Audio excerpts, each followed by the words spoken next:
Rock stars. There's literally nothing like those wild parties.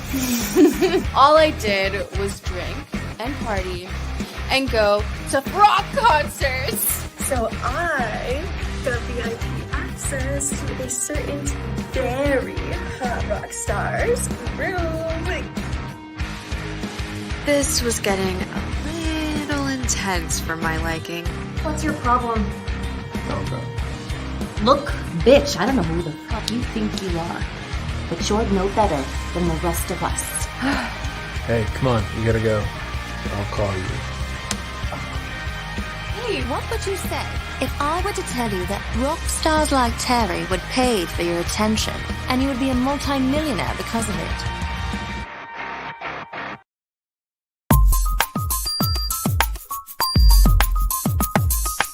Real Talk. Hey, I'm Gina Lou, and you're listening to Real Talk with the Director on Dollhouse Radio. Hey, what's up? It's Logan Browning, and you're listening to Real Talk with the Director on Dollhouse Radio. Real Talk. Hi, this is Alana De La Garza, and you're listening to Real Talk with the Director on Dollhouse Radio. Hi, I'm Diane Franklin from Better Off Dead and Bill and Ted's Excellent Adventures. You're listening to Real Talk with the Director on Dollhouse Radio. Hi, this is Monique, and you are watching Real Talk with the Director on Blog Talk Radio. Hey, I'm Stormy Maya, and you are listening to Real Talk with the Director on Dollhouse Radio. This is Vicky Judy. Orange is the new black, and I'm here with Real Talk. Yo, what up? This is Jay Ellis, and you're watching Real Talk with the Director on Dollhouse Radio. Keep it locked. Hi, I'm Frida Parks. You're listening to Real Talk Radio with the Director. Hey, I'm Issa Rae, and you're watching Real Talk with the Director on Dollhouse Radio. All I'm offering is the truth, nothing more. Hey everyone, it's your girl Katherine Nunez, and you're watching Real Talk with the Director and the Council on the IE Network.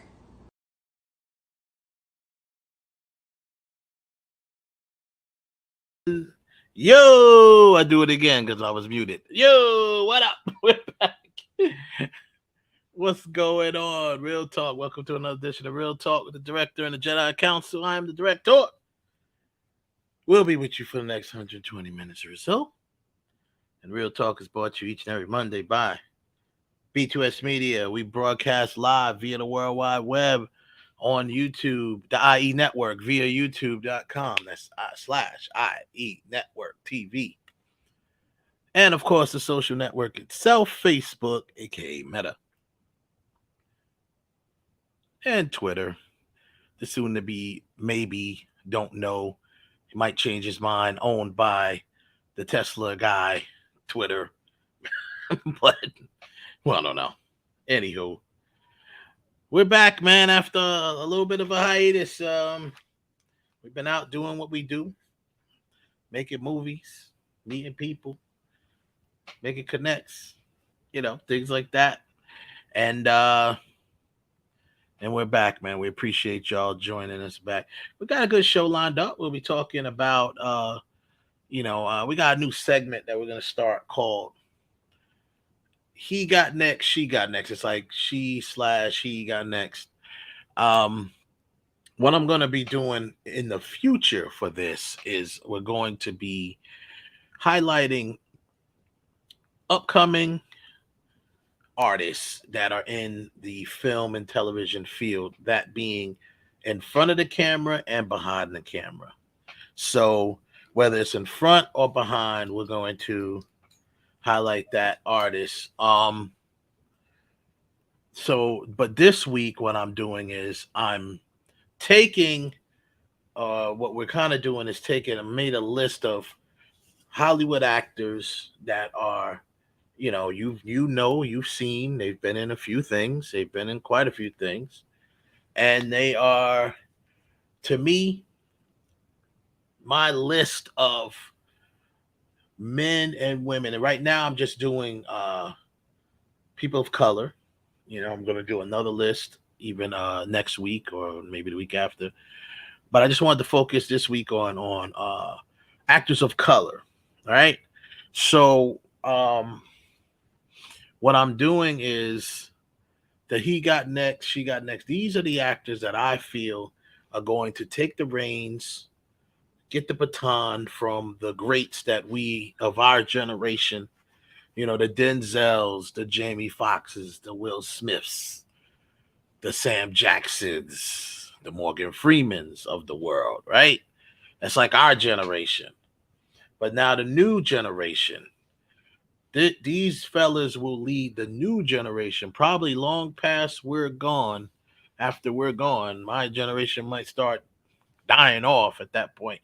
But they're going to be, God willing for them, if they're around and they're blessed enough to be around as long as Denzel, as long as Morgan, as long as Sam Jackson, even though Sam Jackson started late in his career, but just age-wise being around as long, and James Earl Jones and people like that, our greats, right?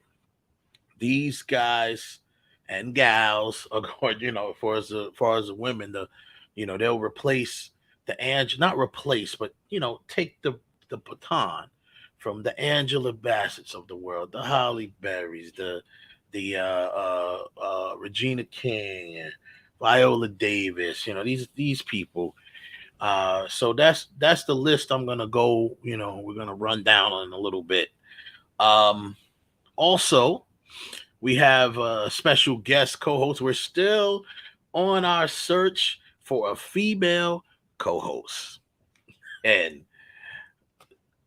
we've been blessed and lucky to have a lot of great female co-hosts come by and help out and just be a part of it.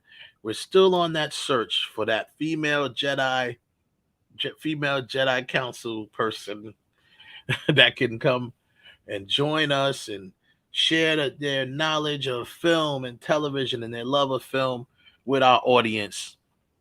Hopefully we'll find that person, but until then, we're going to continue to bring on guest hosts. So this week, our very special guest host will be none other than Miss Katherine Nunez, who is an actress, model, entrepreneur. She a hustler, man. She grinded. We may end up bringing her back and putting her on She Got Next, right? Because she's building her following, building her little empire. She's got the calendar. She did a calendar. She's got few films on Tubi. And we'll promote that a little later as she comes on. She'll be on with us about 9:30. So that'll be dope. She's also in my series, Me and Heaven Hollywood. We have the series along with our partner Devon Smith, aka Troublesome. And we got the series called Groupie, the blueprint of a self-made millionaire. And she is in that series as well. So glad to have her. She killed it. We just shot the pilot not that long ago. It's in post now. It's looking good. So we can't wait to show that to you guys. But yeah, man, and that's what we'll do. We'll talk about that, some of the trending topics that's going on, the craziness. We'll go through all of it. The Johnny Depp verdict, a lot of stuff that's going on in the industry, and unfortunately, Morbius. Lord have mercy, poor Morbius. It flopped again. How do you flop twice in the theaters? Like, if Morbius went back to the theaters and it flopped again, like, oh man, it's just you want to just like. You know how you take your son by the back of the neck and just be like, look, boy, you win some and you lose some. Just, you got to know when to hold them, you got to give that talk to them because it's just, it's out of hand at this point. But we will go, of course, the weekend recap courtesy of boxofficemojo.com for the weekend of June 3rd through the 5th. Birthday shout out and rest in peace, of course, to the man, the myth, the legend, his royal badness himself, Prince, whose birthday is actually I think it's June 7th. It'll be tomorrow, but we're not on tomorrow. So rest in peace to the genius himself, Prince. Happy birthday, happy heavenly birthday to Prince. You know, I talk like Prince like I know him personally. I didn't, but I grew up listening to him. I feel like I know him. It's so weird. Lifelong Prince fan. But anyway, and of course, rest in peace to oh my God, why am I forgetting my man's name? My man from well, we'll get back to it. Let's go to the weekend recap. June 3rd to the 5th. Top Gun Maverick made $90 million over the weekend, and it's still adding on to its massive $557 million worldwide. 295 million domestic. So Top Gun, after 35 over 30 something years, here we go. Tom Cruise back up in there doing what he do and killing the box office, doing what he does as Pete Maverick, right? Then you have Doctor Strange in the Multiverse of Madness, still coming in at number 2. Still made $9.2 million. Now adds on to their massive $910 million. They're on their way to $1 billion. So let's see if they make it worldwide. They might. It's 9 points, so it's under double digits now. So unless they try to drag it on, which they probably will, maybe just try to get through maybe a 4th of July weekend or something like that. If they try to keep it in the theaters, they might catch that Billy. So number 3 is the Bob's Burgers movie. All right, made $4.6 billion. Domestically, $22 million. I didn't even know Bob's Burgers had a movie. Number 4 is The Bad Guys. $3.3 million over the weekend. It made $87 million domestic, and it grossed over $218 million worldwide. So, okay, do your thing. And they released in 4,008 theaters. So, alrighty then. Bad Guys doing their thing. And number 5, another movie that I did not think was a movie from a TV series, Downton Abbey, A New Era, which made about 35 million domestic so far, 79 million worldwide, and 3.2 million over the weekend. And that is your weekend recap, sponsored by, of course, boxofficemojo.com. So there you go. Thanks for shout out to the chat room. Everyone in there, hold it down. Joseph Tanner, our faithful. Thank you for holding us down always in the chat rooms. Jump on, put your, when we start running down our lists, give me your, put your list in the chat room if you want to. We're talking, who do you think out of these people of color, of actors, who's got next? Who's the next Denzel? Who's the next Will Smith? Who's the next Jamie Foxx? Who's the next Morgan Freeman? Who's the next Sam Jackson? You know what I mean? So we'll rock with that, and hopefully if y'all put something interesting. Some people were putting it in the Facebook group that I'm in, but I try to let them know that's not where I want you to put it. I want you to put them in the chat room when we're doing the show. But we'll see how that turns out. But once again, you are there. I am here, and we thank you. Shout out to whoever comes in the chat room. We appreciate you. Damson Idris, yep, someone put him there, and I agree with you. I have him on my list, and I'll show my list very shortly. But you are watching The Director. You are watching Real Talk with the Jedi Council and Director. I am the Director, and I brought my Jedi Council with me. Don't believe me? Well, here they are. Ralph, Kev, y'all in the building. Welcome back, gentlemen. Hey, what's going on, man? What's going on? You muted, Ralph. You muted. I won't be on a long time because I am tired. I have a long day today. I got you, bro. Ralph. Hello, I hear you now. everybody. Welcome back. Welcome back. Yes, sir. Welcome back. Yeah, welcome back. Yeah, man. So real quick, we'll get into a couple of these little trending topics, and then we'll bring on our guest host. She'll be joining us very shortly. So we'll start with what I was talking about with Morbius flopping. And Ray, I meant to say, rest in peace of Ray Liotta. I don't know why his name escaped me.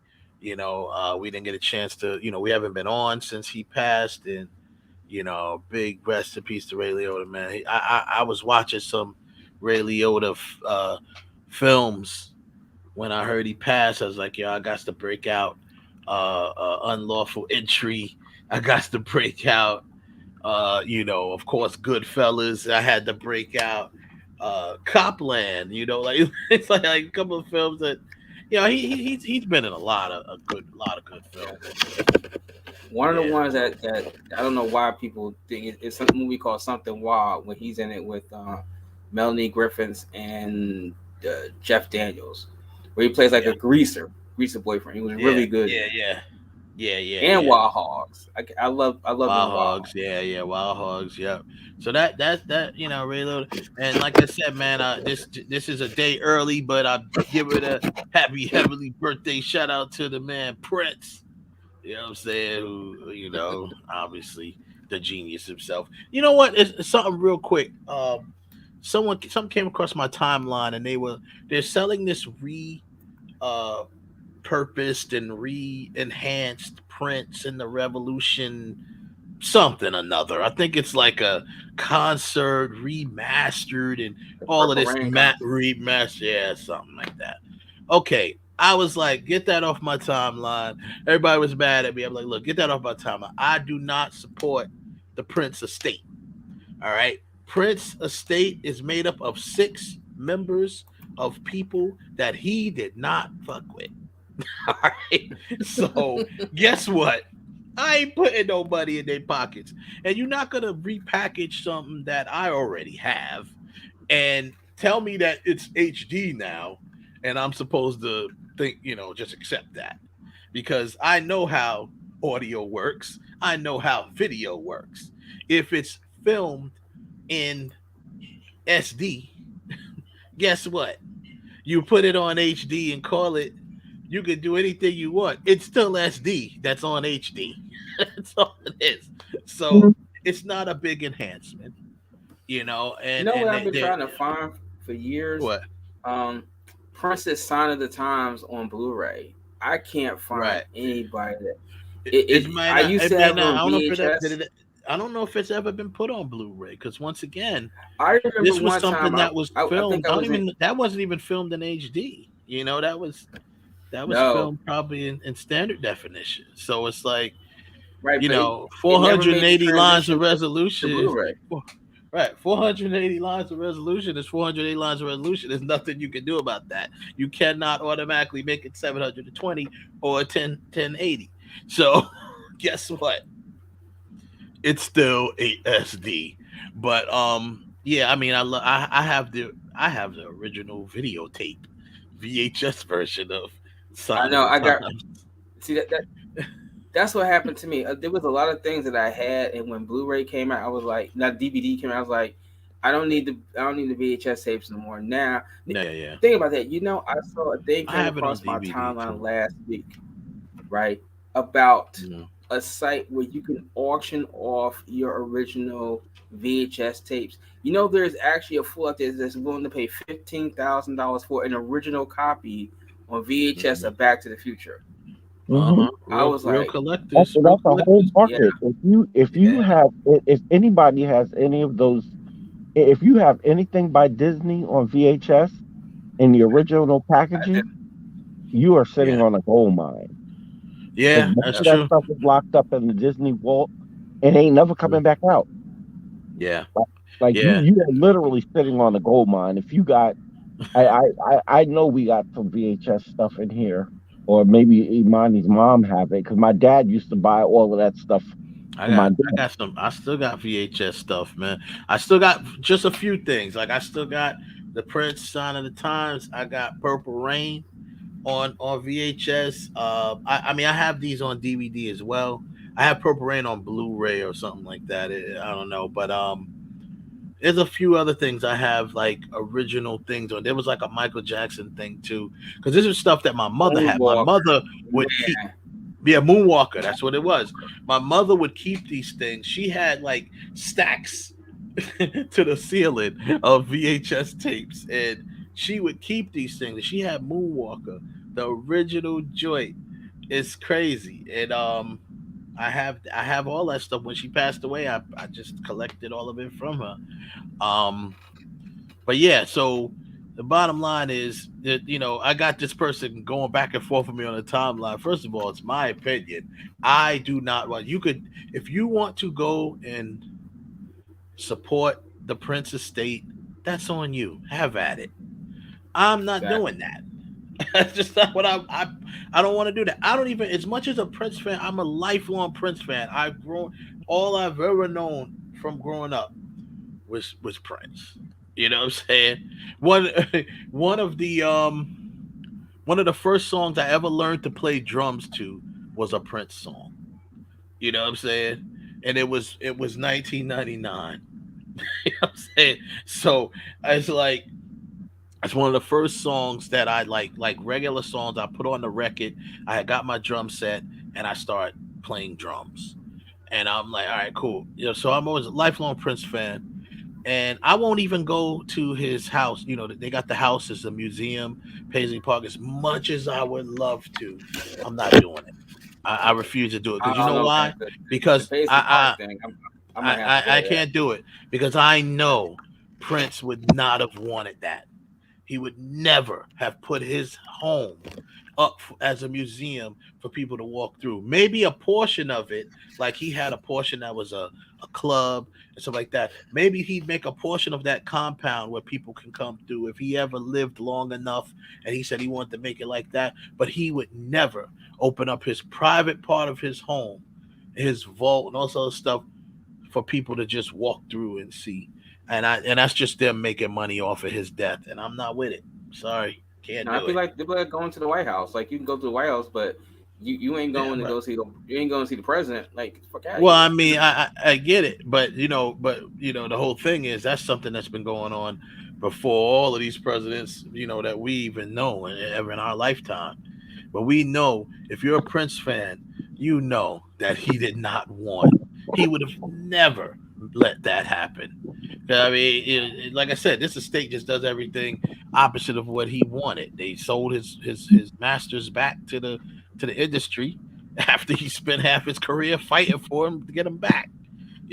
So anyway, I could go on all day about that, but so Morbius flopped again, as we said in the theater. They tried another theatrical run and it just didn't work, because what happened was the people on not social media, but when it I guess it came to streaming, I didn't even know, and people were giving some good feedback from streaming.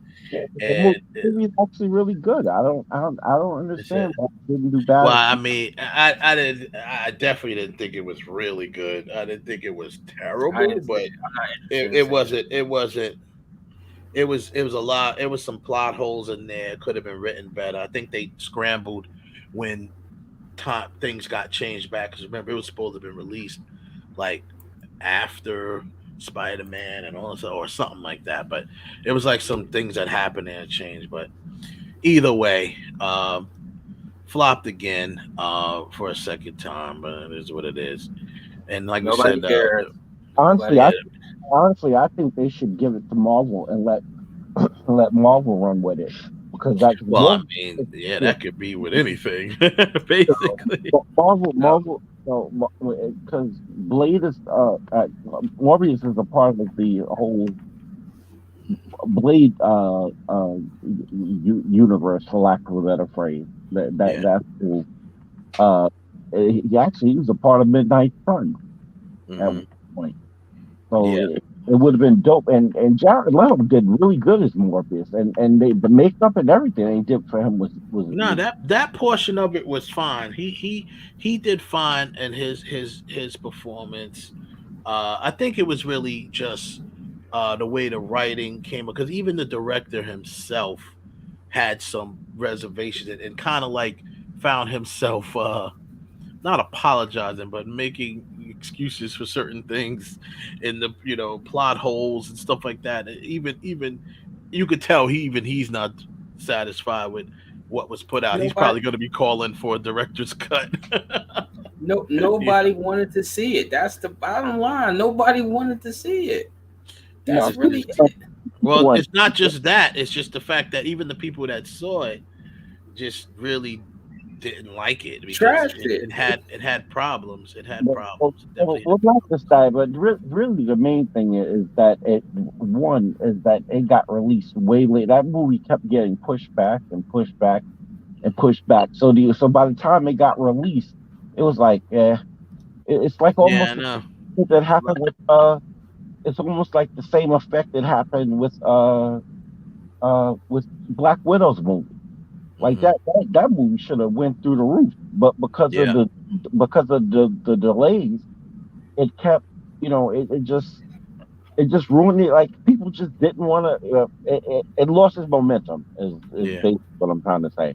Yeah, definitely. It wasn't a bad movie. It had its issues, but it's that I'm telling you, this pandemic, like really, and just studios being scared to release stuff, just it burnt a lot of stuff that should have did well, didn't do well.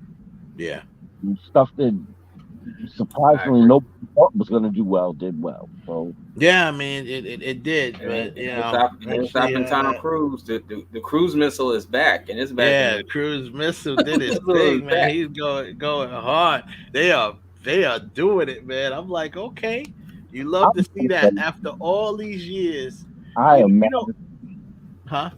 I am mad at them, man. They gypped us because we went.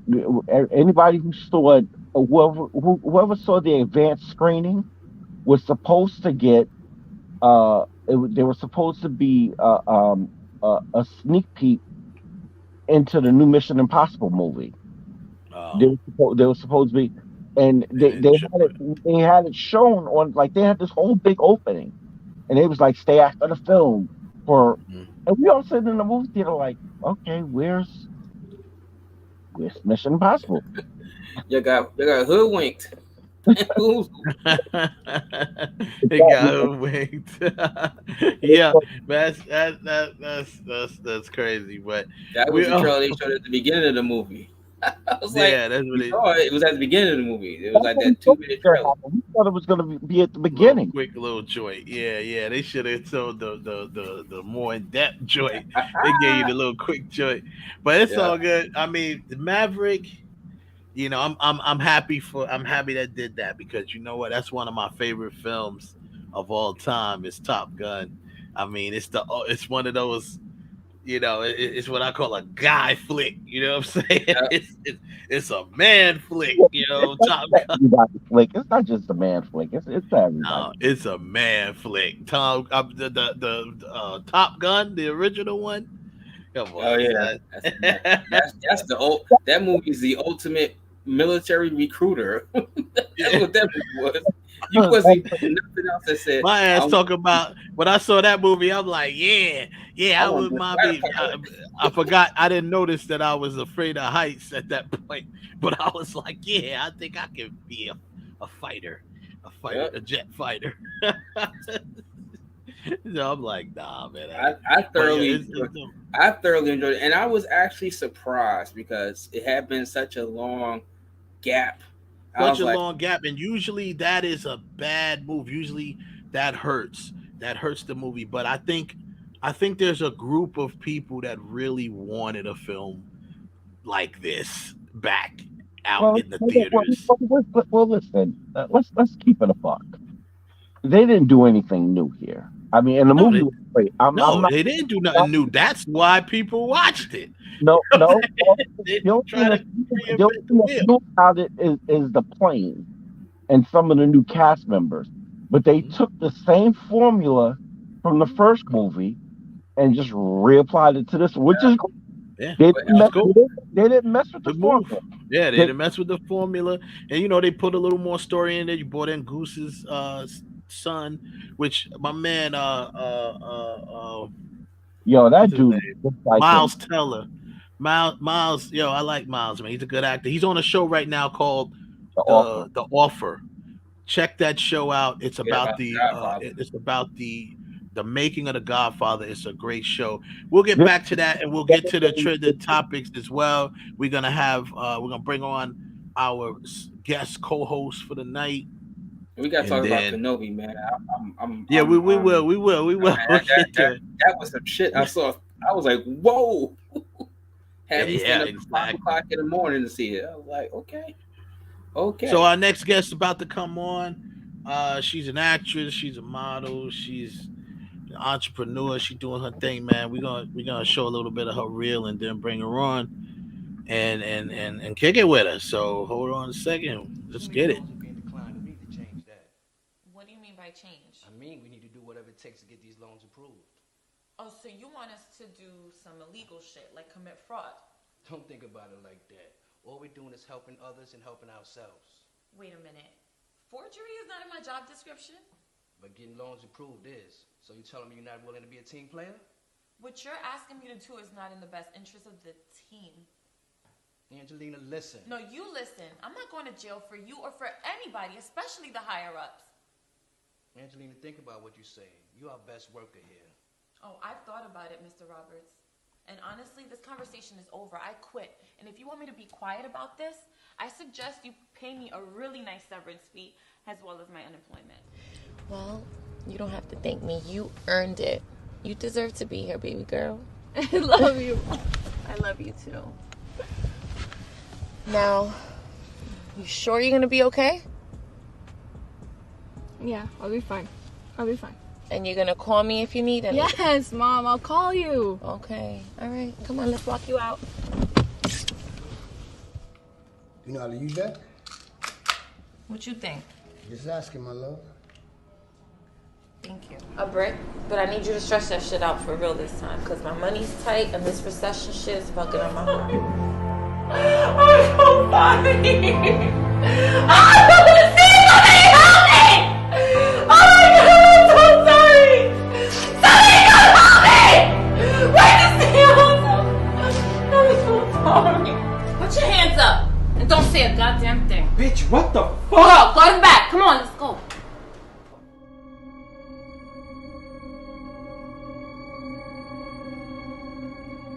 I'll get it, Mom.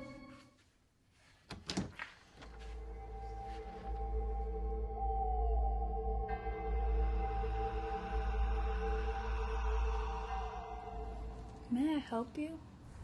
I think that you can. I'm an old friend of your father's, and I was wondering if he was home. My dad isn't home now, but I'll tell him to stop by. What's your name? It's Calidora.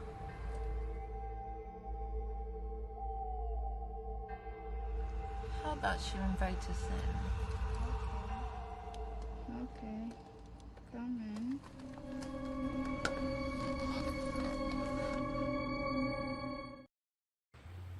Wow. I'm ready for what comes next, okay? At 2 o'clock. Yes. 2 o'clock. Maria? You're muted, Wes.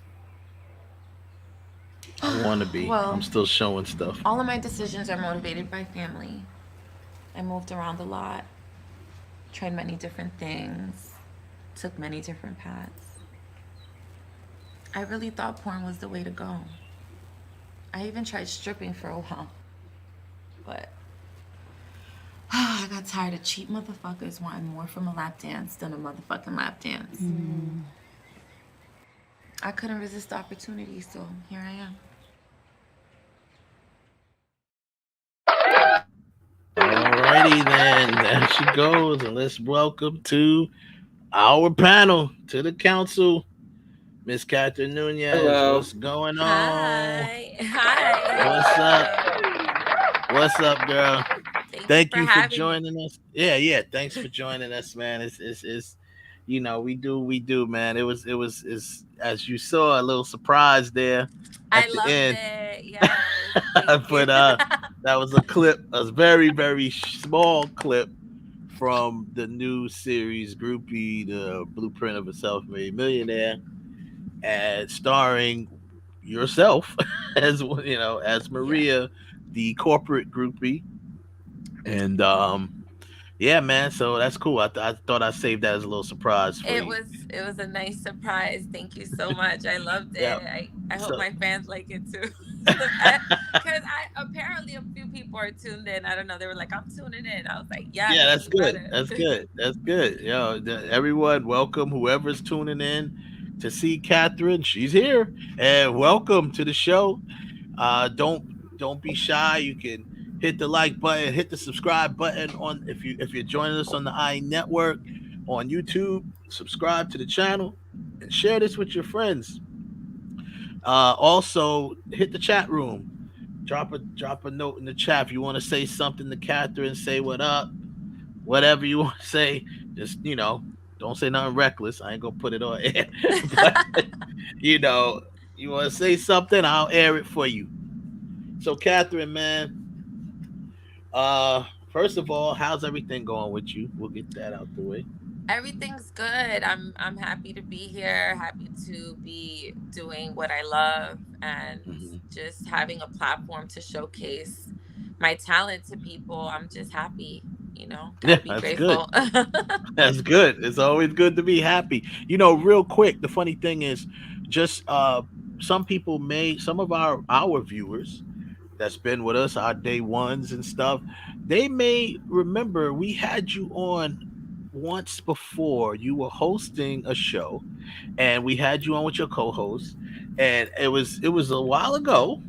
But the funny thing is, we were talking, interviewed all of y'all. Shout out to all of them, Miana and all of them, and you caught my eye because I think somewhere in there you mentioned you were an actor. Yes. So I was like, oh, okay. I said, okay. So it's like this. Most people who are serious about acting refer to themselves as actors. You know what I mean? So they're like, so we were talking, and you were like, yeah, and I'm an actor, and I'm like, oh, okay. So then I was like, let me look her up a little bit. I watched, I jumped on Tubi and watched Pocket Full of Game. Yeah, you know what I mean, and checked that out on Tubi, and I was like, all right, cool. She got some skills. So, and that's kind of like how I decided, let me rock with you and see where it goes. And then, we just kept communicating, and next thing you know, I cast you. Yes, I'm super grateful that you casted me for Groupie, because I love Maria's character. I think it's important to showcase that, there are corporate groupies. A lot of people think that a girl in a business suit can't be a groupie. Yes, she can. And I think that, a lot of people are excited about this project. A lot of my followers, every time I post about it, they're like, yo, I can't wait for this to come out. So you already know when it comes out, it's going to be, a game changer. It is. It's one of those films. Oh no, it's not a film, but it's a series. It's one of those series or projects that really hit a well, or what people think is a well-known topic, but hits it from angles that nobody has ever heard, seen, or whatever. Bottom line is, if you see. Someone said Kamala Harris. That's funny. If you see it's a corporate group, hilarious. Wow. It's a corporate group. You're just wrong. For that. Wow, that's funny. But anyway, this angle, no one has seen it. Now, obviously, people who have been involved in the entertainment business has heard the word groupie, has heard of the term, maybe met some, maybe even partied with some. But yeah, I'm sure you have, Ralph. But however, there's different angles that this is coming from, and this show actually really kind of showcases digs deep into the backstories of these women. They're all from different walks of life, and they all, have things, man, that they struggle with. They got vices, they got flaws. They're real. It's a really character-driven show. So, yeah, plugging myself right there. Shameless plug. Groupie, the blueprint of a self-made millionaire. It's all good. So Katherine, we can get into some of these trending topics that we were, talking about. So one, let's go. Let's get these guys out the way. So the latest. Before you, since you're doing it, I gotta ask you because I raised my hand. I groupie or two. So, do you think groupies actually have a real function? Function? Yeah. Is that to her or me? To Katherine, do you think groupies have a real function? Have a real function, like as far as what, like for themselves? I think whatever they do functions for them and it benefits them. It might not necessarily benefit the person that they're chasing. Being groupied. But or let me rephrase that. They may think it's benefiting them at the time, like they think that chasing this type of person is gonna elevate them in a certain way, but it really doesn't. But in their head, when they're doing that, they're only seeing the glitz and glam. They don't see like the real deal. Once they're in it, that's when they're like, oh shit, this isn't really. Can I curse? I'm sorry. Yeah, that's fine. Yeah, you can. I'm sorry. Put a quarter in the square jar every time you curse. A quarter in the square jar. Yeah, exactly. But yeah, I think that we take Venmo because they're so caught up in like, oh my god, I want to be with a famous person, or I want to be with a well-off man, or I want to be with like an actor. And I know a lot of girls like these too, like this too. I do. Like I've seen them because I've worked in the nightlife scene for like the before I started acting, I was a club promoter and a bottle waitress, and I would see all of these things, you know what I mean? And it happens all the time. So I'm glad that this series is going to showcase that. And I think people are confusing it with like a reality TV, and I'm like, no, this isn't based on like my life. Scripted television. And they're all characters. And just to give more insight on it, since we are talking about it, shameless plug, Groupie follows 5 individual women that all from different walks of life, but are brought under the wing of one woman who basically is a millionaire, and she used to be a groupie. So she's showing them her blueprint on how to become a millionaire through the art of manipulation. So she basically She's giving them a whole bunch of game. She's giving them $1 million worth of game. You know what I'm saying? Just for their time, basically. And they have to. So it does play out. A lot of people think it plays out like a reality show a little bit, because they come to this house and it's the woman's mansion, and they just really trying to, just find their way. And they all do different things. So each one of them is a different type of groupie. So you have Maria's, that's the corporate groupie, and political groupie, right? Then you have Chastity, who's the rock groupie. Like that's like the typical groupie that people, associate the word groupie with, right? Or hip hop groupie.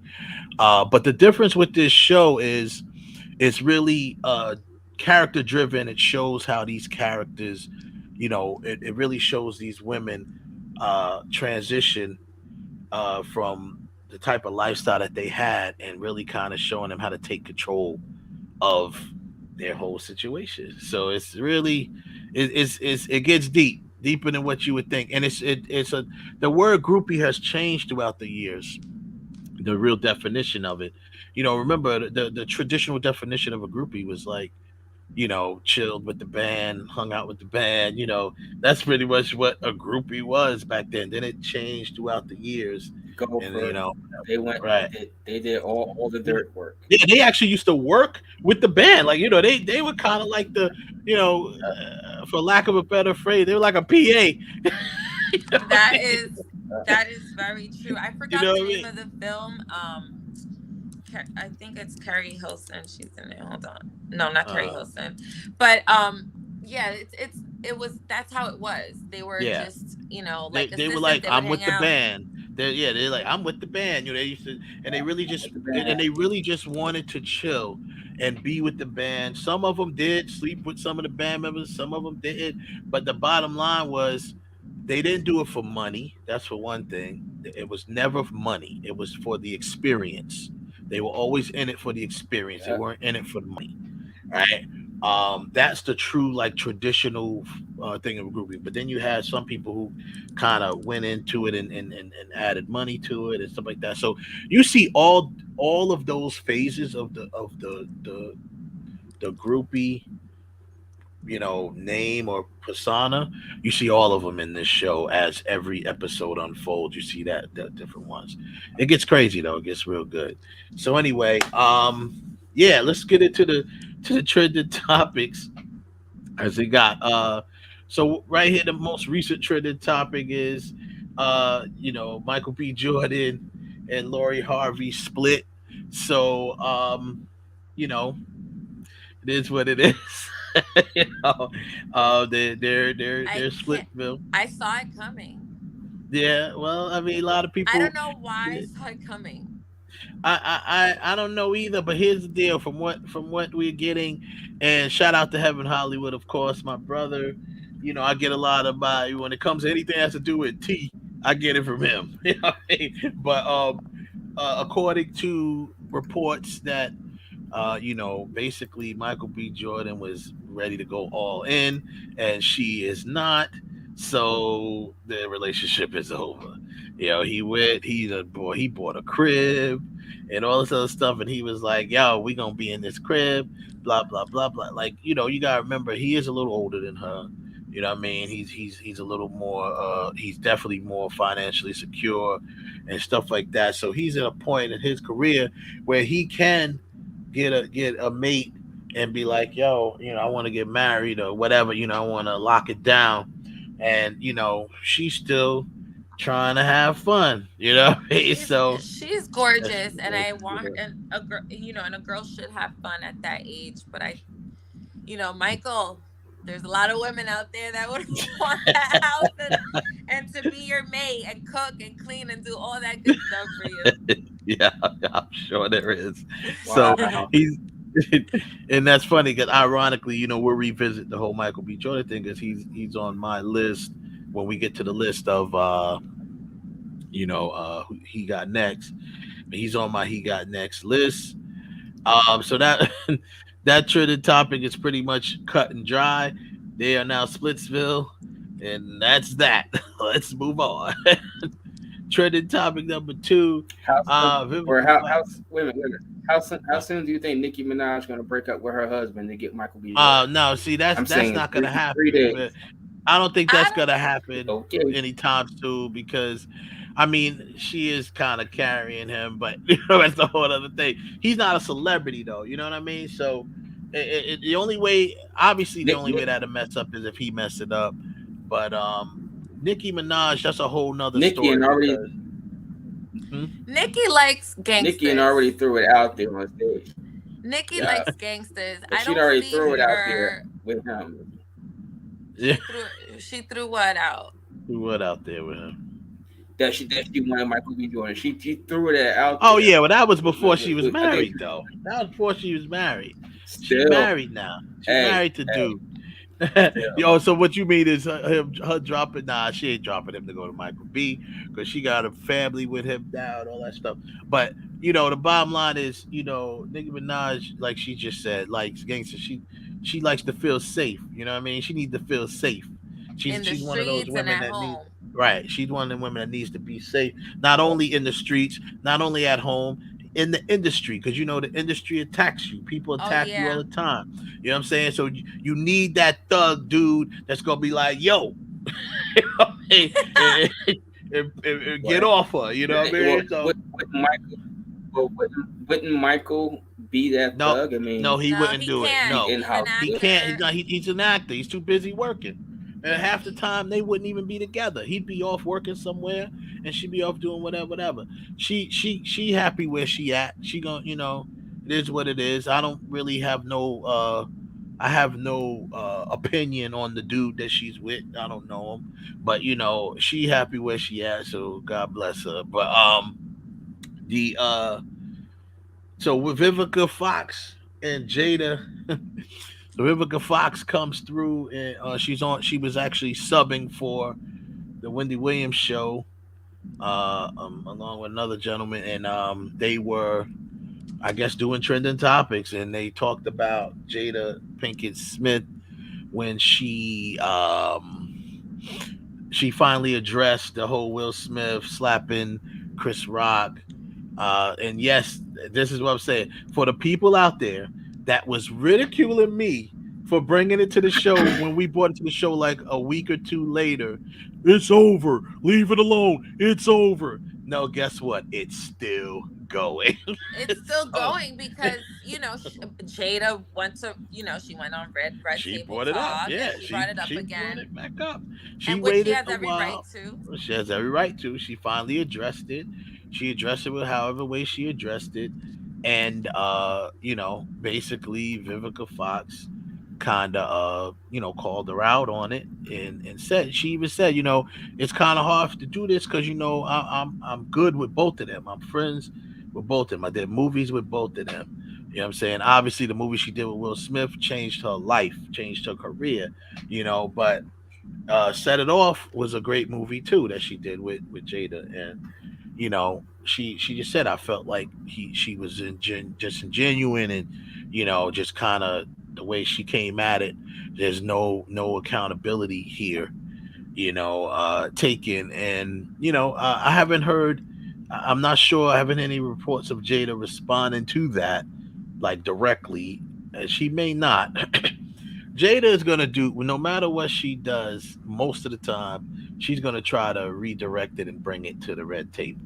Now she may invite Vivica to the red table so they can kind of just hash out whatever it is, because Jada is being smart about it. She knows she's got this deal going, with Facebook or whatever, and she's like, hey, everything we want to talk about, let's bring it to the table so she can basically profit off of it. Let's be honest.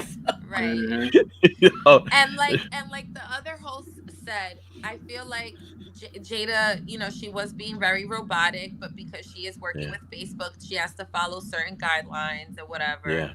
Yeah. But I kind of I don't know if we're allowed to share our opinion here, but I agree with Vivica. I feel like there was no accountability on Jada's part. Like, as a wife, Will Smith should have never got up. He should have been sitting down that whole time. She should have sat We'll talk down. about it later. There's no reason for him to get up at an award show to smack. And I mean, and I love seeing a man, defend his woman and defend her honor. It's beautiful, right? But there's a place and a time. And at first I was like, yeah, go Will. But then I had to sit and think about it. Like, what if that was me? What if one day I was at an award show and I lost my character, and then I lose my career that I worked very hard to, achieve? And I think that Will, I don't know what he's feeling, but I hate to regret things in life, but I think that's one of the things I would regret if I did that. I mean, a lot of people probably would, and I mean, and let's be honest. Will Smith is not gonna lose his career. He's not gonna lose his career over it. But something like that was just, like we said when it first happened, when we first talked about it on this show. This is something that is forever going to be referred to in that particular date, that particular show. And it's unfortunate because it's going to overshadow a lot of great things. That's another thing Vivica brought up. The fact that it overshadowed a lot of great things. Black excellence that night, which you don't see often with the Oscars, unfortunately.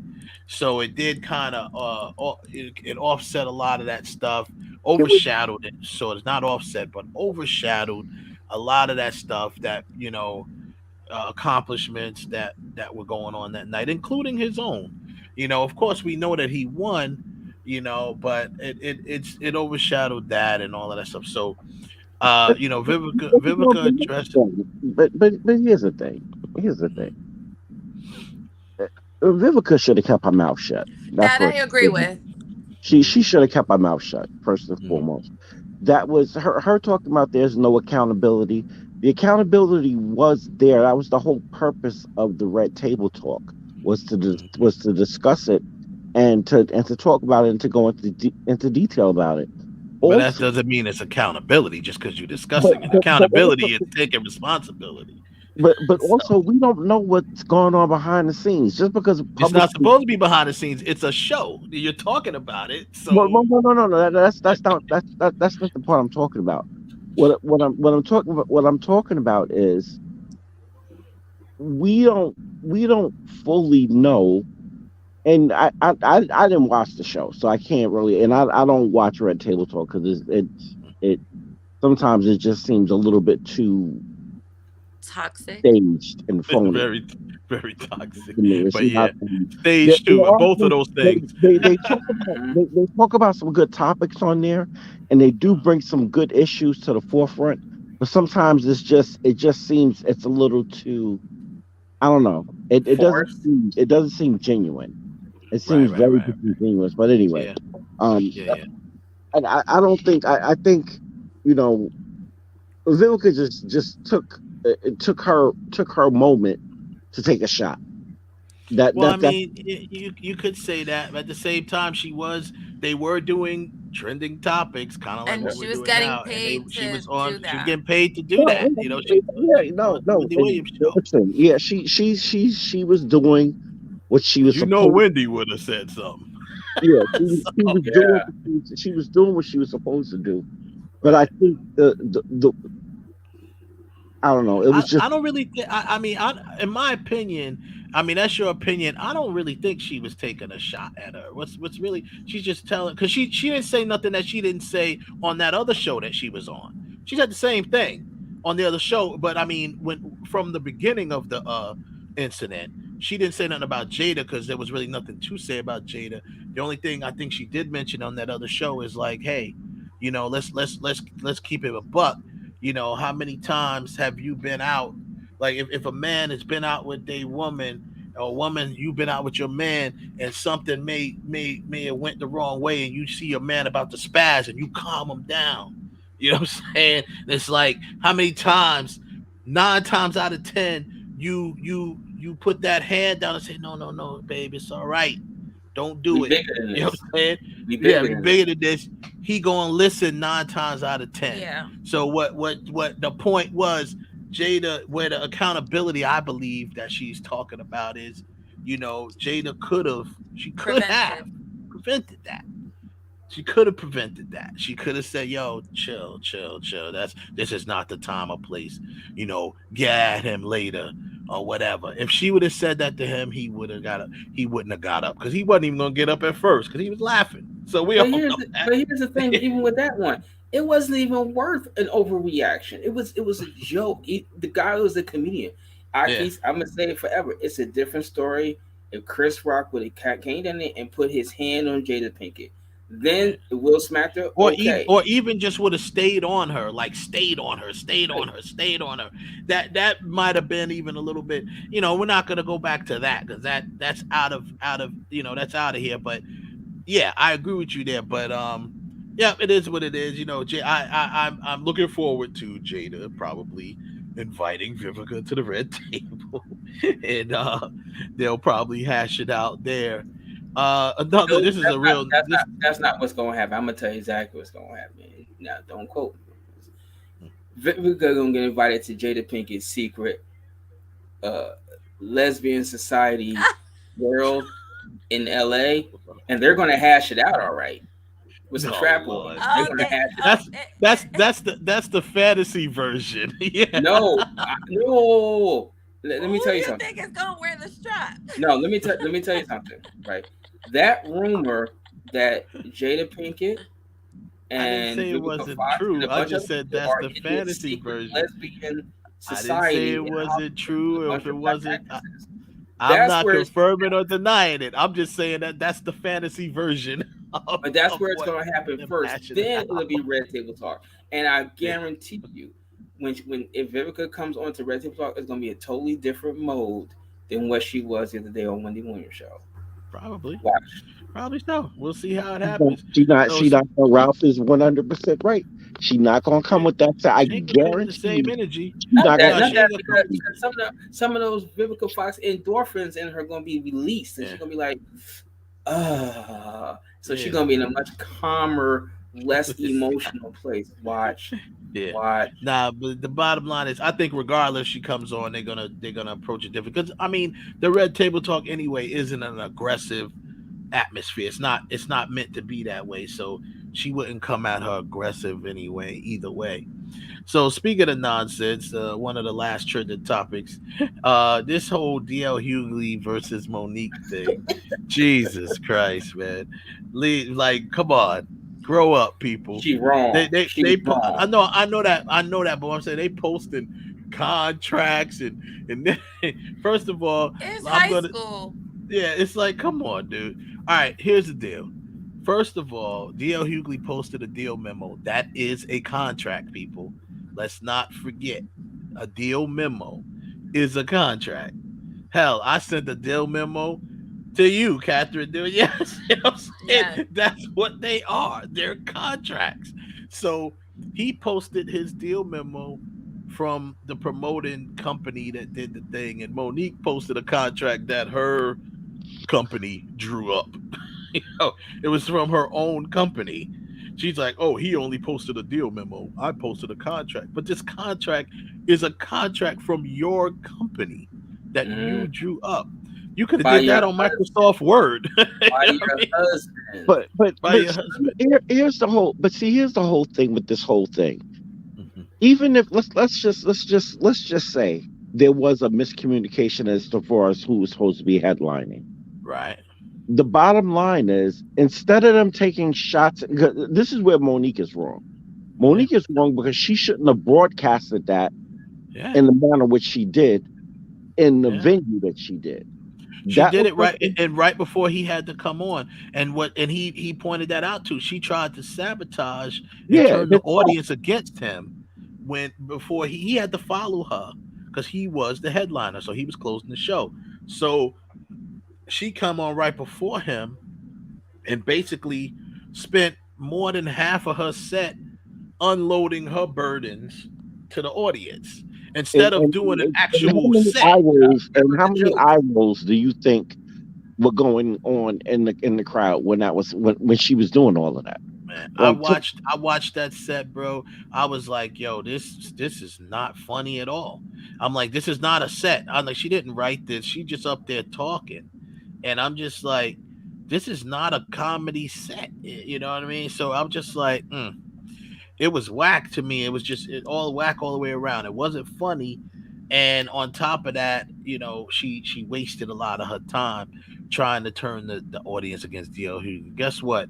That audience ain't going nowhere. They paid whatever they paid, $60, whatever they paid for their ticket. Them motherfuckers are sitting right there until the last motherfucker comes on that stage and says a joke. But the bottom line is, it's just like he said.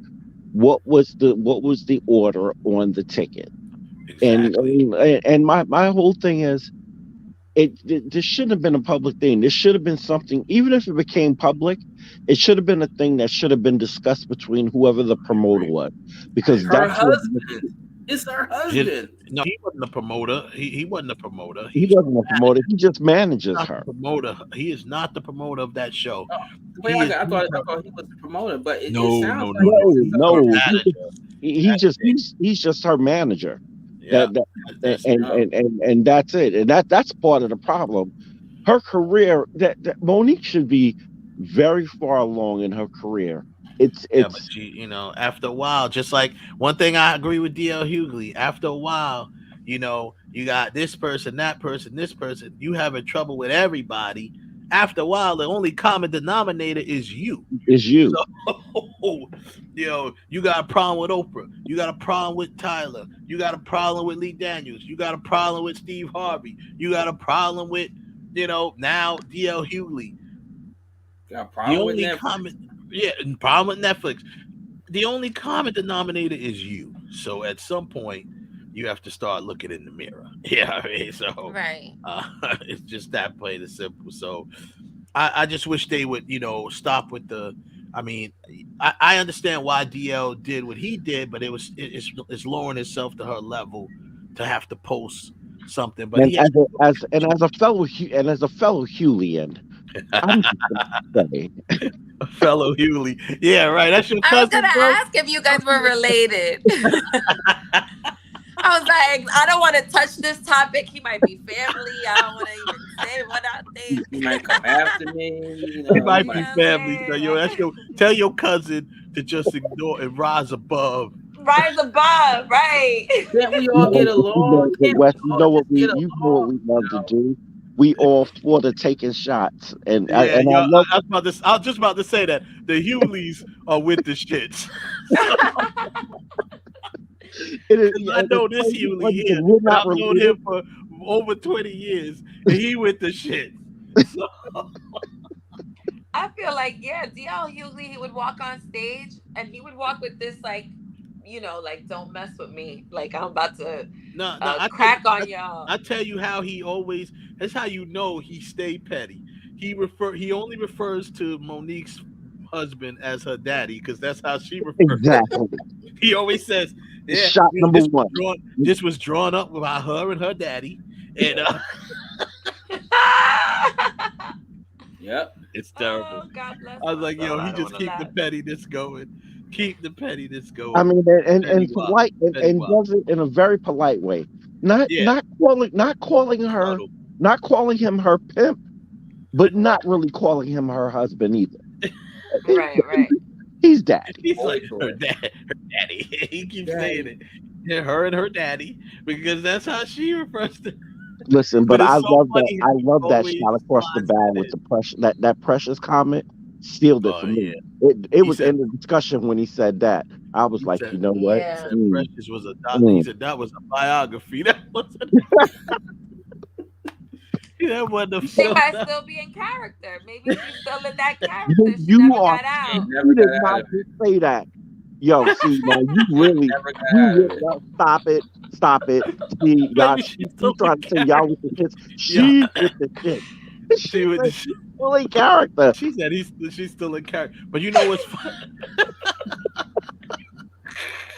But one thing she is trying to do, she's trying to take that one, now granted that was a great accolade, but she's trying to use that happened how many years ago, and still trying to use that as her catch to be like, I deserve this type of money, but be like, yo, that happened a while ago, and guess what? We don't really care. A lot of people don't even remember, unfortunately. But it was a great accomplishment to win the Oscar and all that other stuff.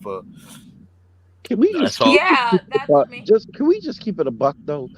Monique is not. She ain't even Axel Foley level. Like, you know what I'm saying? She shot her shot with Precious. Yeah, she was dope on the TV show. And the sad part is she's a really good actress. She's a very good actor. Because I'm just gonna say it, her daddy is he's as Homeboy said in Die Hard, he's fucking up the works. He is. He's messing. No, he's not. He's not. He's not fucking up. He is. He's part of it. It's already fucked up. And he's part of it. He's part of it. He's fueling the fire. He's throwing gasoline on the fire, yo. And he got her believing that I got this, I got you. Yeah, exactly. He's doing that. No disrespect to Monique. I mean, yeah, you were on the Parkers. You did the Parkers. That's great. But post Parkers, except for Precious, what the hell have you really done? Ralph, that's my point. She shot her, and instead of taking that, like, she screwed that whole situation up. All she had to do was do what everybody else does: go on the press tour and do your obligation for the film.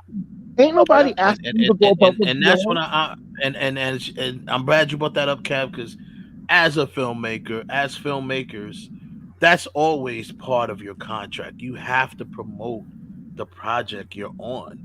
You have to promote the project you're on, and you put that in your contract for the actors, even if it's just one press tour. I don't care what. I think right now in my basic contracts, I ask that the actor at least participate in one promotional. I mean, not to cut you off, Wes. At least. Not to cut you off, because I know we're going to segue into this, but I just want to bring it up. Johnny Depp, when he was away, or I forget which film it was that he was doing around the time that his whole Amber Heard thing was going on, he was in Europe for 3 months on a press tour for his film. Yeah. So it's a part of your contract. It's even if it wasn't a part of your contract, it's just something you that have to do it. You have to do it. You become part of this. You're part of the team. You're part of a family. You're supposed to. It's all of our film. And if you're just like, oh well, I'm not. I don't want to do this and I don't want to do that. And you got everybody calling you, asking you to do it. It's like at that point, it's like, come on, just do it. Like, what's the big deal? You don't have to pay your own money. You don't have to put money out your pocket. If you travel to do it, they're gonna pay for it for you to travel and do it. Now that I'm really thinking about it, and I'm gonna be honest with you. Well, wait a minute. Hold on. Well, I'm sorry, Ralph, not to cut you off. But wasn't that part of the problem too? That they were asking her to pay for some of her flights for some of the press tour? I don't remember. I don't remember. I don't think so, because that's usually stuff that's part of the marketing budget. By the studio. I think because it was an independent film, I think she was supposed to take care of her own flights. Well, I mean, she may have mentioned that, but I don't know for sure. Like that's a subsidy of 20th Century Fox. They would have paid it because they wouldn't have just sent her out. They would have sent her, Gabrielle Sabet, and maybe Paula Patton. They would have sent them out. Daniels. They would have sent them out on a press tour. But what I was getting ready to say is that now that I'm really thinking about it, I don't remember Monique promoting the movie before it even came out. No, I don't. I remember Daniels and I remember Gabrielle Sabet promoting the movie before it came out. I don't remember her promoting the movie before it came out. So, honey, you didn't promote the movie before it came out. When you got nominated for Oscar, you didn't want to promote yourself for the Oscar afterwards. That's a her problem. Yeah. Because if I get nominated for an Oscar, I'm letting go. I got nominated for like a half award, and I was like putting that everywhere. Like I would be happy. I got nominated for an MTV award, like last night, the Golden Popcorn. I'm going on a press tour. I don't care what it is. Yeah, exactly. I don't care what it is. Matter of fact, I want to go on tour right now for no reason. Yeah, like, I just want to promote myself. Just like I just want to show up, take pictures, and go like this. Hey. And just walk I'm just gonna go. I feel like some people just don't appreciate the position that they're in, and they're just like not looking around and saying, wow, I'm here. Let me be grateful. Let me say thank you. Let me say sorry to anyone I made feel uncomfortable. I don't know. I feel like that's all she needs to do to make up for whatever it is that everybody keeps saying about her. I do love her as an actress, and I do love her but I do want to see more of her, and maybe that's why I don't see more of her, because of her ego and her attitude. Here's the sad part. I had a friend of mine that was on that VH1 show, VH1 not Flavor of Love, it was some shit. And Monique was the host of that. And from what she said, and this is firsthand, she said that Monique was a bitch to the cast when they weren't taping. Yeah, she was. Right. That's just lock and step with what's standard for her. And that's everybody says it. So obviously you're the problem. I don't understand why it's so hard for people to take ownership of your BS. Yeah, if you act a fool, take ownership of your foolishness. Say you did it. Yeah, don't even. It's so easy. It literally makes things go away a lot smoother when you're just like, you know what, I did it. And what? So perfect segue to, and we'll talk about this Johnny Depp Amber Heard verdict. Not too long because it's been going on for so long, and then we'll move into our picks for the she got next. But so the Johnny Depp verdict, Johnny Depp Amber Heard verdict, and it's a weird one to me. I mean, technically, they both got awarded something. No one really talks about that on Amber's side, but Johnny got that win. He got the W. No, he got the win minus 2 million. Yeah, she got the win. So that $2 million is gonna go towards the 15 that he got to give her. Yeah. It's a deduction at this point. That's all it is. And I can't believe that this chick tried to set up a GoFundMe. Like what? You know, wait. You know something? I've always thought crap about Warner Bros., but today it seems like Warner Bros. did something good. They asked her out of Aquaman too. So, honey, you just got what you tried to do to your ex. Yeah, they said they were. I didn't know that. I'm so happy for her They're going to reshoot all the stuff that she already shot for Aquaman 2. They're going to recast and reshoot. So she's out of Aquaman. So you're out of a franchise. Recast and reshoot? Wait a minute. Reshoot? Get a Latina in there. Come on, let's go, Aquaman with the Warner Brothers. Yo, let's go. Wait a minute. Now Aquaman is almost ready to go. Like it's almost ready to be. Not anymore. Are they? Where's the audition? No, I don't think she. No. Her stuff is shot. I think what they did was they minimized. They cut her screen Maybe time. they're recutting it. Yeah, they might be but it's. I mean, for them to reshoot right here. I'm looking. It says Warner Brothers is rumored to delete all Amber Heard scenes in Aquaman 2. Rumored. They're not doing that because that's going to destroy the story, especially. Wait. Has that not been done? Didn't Fox do that with All the Money in the World when it came to Kevin Spacey? Did they not reshoot all his scenes with Christopher Plummer? I'm sorry, with Christopher Plummer. So it certainly isn't. Well, they didn't reshoot all of the scenes. I think it was just a couple of episodes that they reshot. In the movie All the Money in the World, that was with Kevin Spacey, Kevin Williams. When all that crap happened with Kevin Spacey, Fox went back and reshot all. They cut. Yeah, but where? Right? I understand that. It just all depends on where. But then they go with it. But then they went and reshot the exact same scenes with Christopher Plummer. Mm-hmm. So it's not like it's not unheard of. No, it's not unheard of. It's not that they won't do it. You got a shout out here, Kathy. So yeah, it's that's Ripcord. Hi, Ripcord Bama boy. He's from Alabama. All right, yeah, Bama. I think that's a Bama boy. Okay, that's what up. Shout out to Bama in the building. Yeah, I mean, no, it's not unheard of, Ralph. And I'm just thinking, honestly, I feel that them doing that is gonna really hurt this project right now. Just put it out when it's supposed to come out. Isn't it supposed to come out this year? Yeah. You know what? It's supposed to come out. It's supposed to come out in the fall. End of the year. But here's the thing. It's getting pushed back into. Hold on, I just saw it said it's getting pushed back into. Okay, but where is that from? What publisher is that from? I'm looking at this this article here on Yahoo News, and I'm also seeing this on another site called thedirect.com. I'm going to look on some other ones to see if that's also. I'm seeing Variety. But Variety says Amber Heard almost replaced by Warner. Almost replaced. Right. And that's the thing that I'm saying. Considered replacing. He said Warner Brothers considered replacing Amber Heard in Aquaman 2. And because of Jason Momoa and James Wan, they fought They're to not gonna keep do her it. Yeah. on set for the film. So I don't think Just going forward, they'll recast her, but I don't think they're gonna recast her now and reshoot. I think number one, that would hurt the film because the film's supposed to come out later this year. Number two, and it won't come out later this year if they reshoot. Well, it says here that Aquaman and the Lost Kingdom is now expected to open in theaters on March 17th, 2023.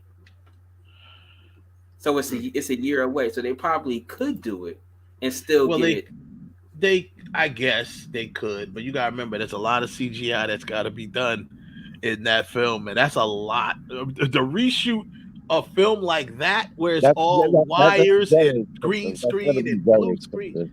Oh my god, that would. I mean, just the budget to do the hair alone in the water is a lot of money. Yeah. Yeah. You guys got that Discovery money now. You could do it. You got that fresh Batman money. Amber Heard ain't going nowhere. She's going to be in that movie. Her role is going to be her role, and going forward, if anything they'll do. If anything, they'll cut a little bit. You know, like maybe do a recut and maybe cut if it doesn't hurt the story, they might cut some of her part out or keep her to a minimum in the movie. And it also depends on how it affects the story. I don't believe that. Listen, did she do something? You know, it's their personal stuff. That whatever happened. But I don't think that should have. Like, I was very pissed off. And the Fantastic Beasts, the second movie was pretty good. It was better than the first one.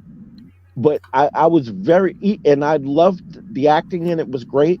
But I was still disappointed that Johnny Depp wasn't in that movie. He should have still been allowed to act in that movie. I think it was foolish on their part. It was.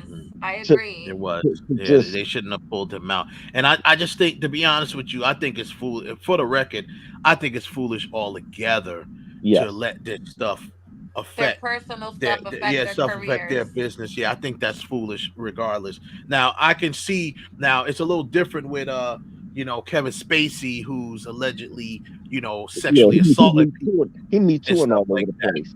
Right. If he's sexually or allegedly sexually assaulting people, then I can understand you wanting to pull him out of your project. I get that. But something that's going on between still say alleged. We still say alleged here. So okay. Even though the only reason why I said it is say alleged. The court said he did it. The court said it allegedly did it. So, so the thing is, these are two people just having an argument, with each other, and they have disagreement.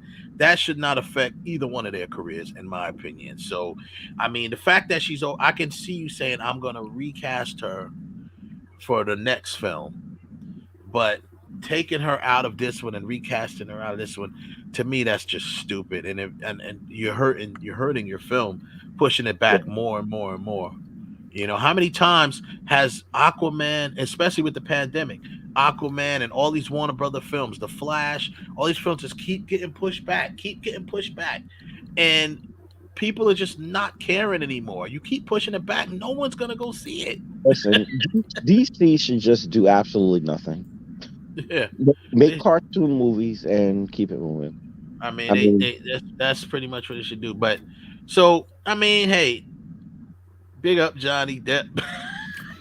Yeah, listen, I'm all for it. You know why? Because I feel like for her to say that she was abused the way she said, and it's false. I mean, it's fake, and I feel like there's men out there that don't have the same resources as Johnny Depp, don't have the money that Johnny Depp, that wouldn't be able to say anything.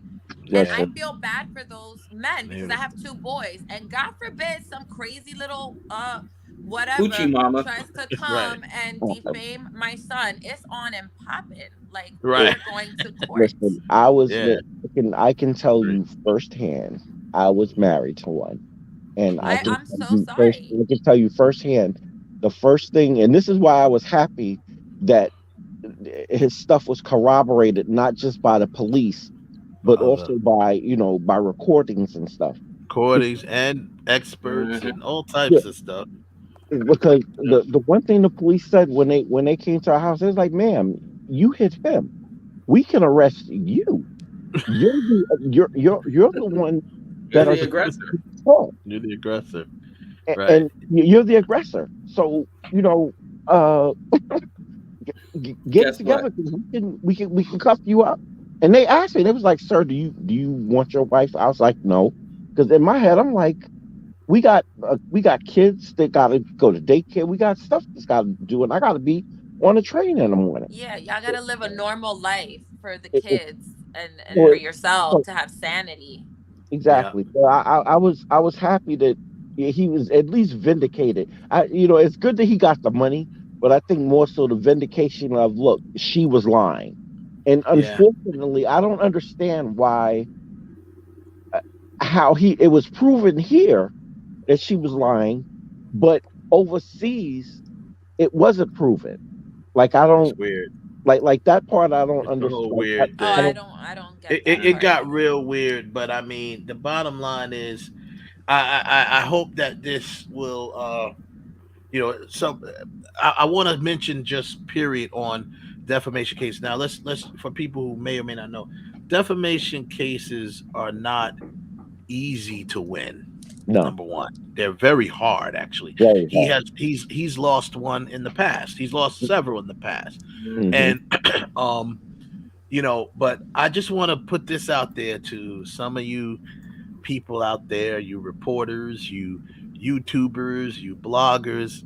Y'all better start get your houses in order, because it's about to be a revolution of celebrities suing your ass.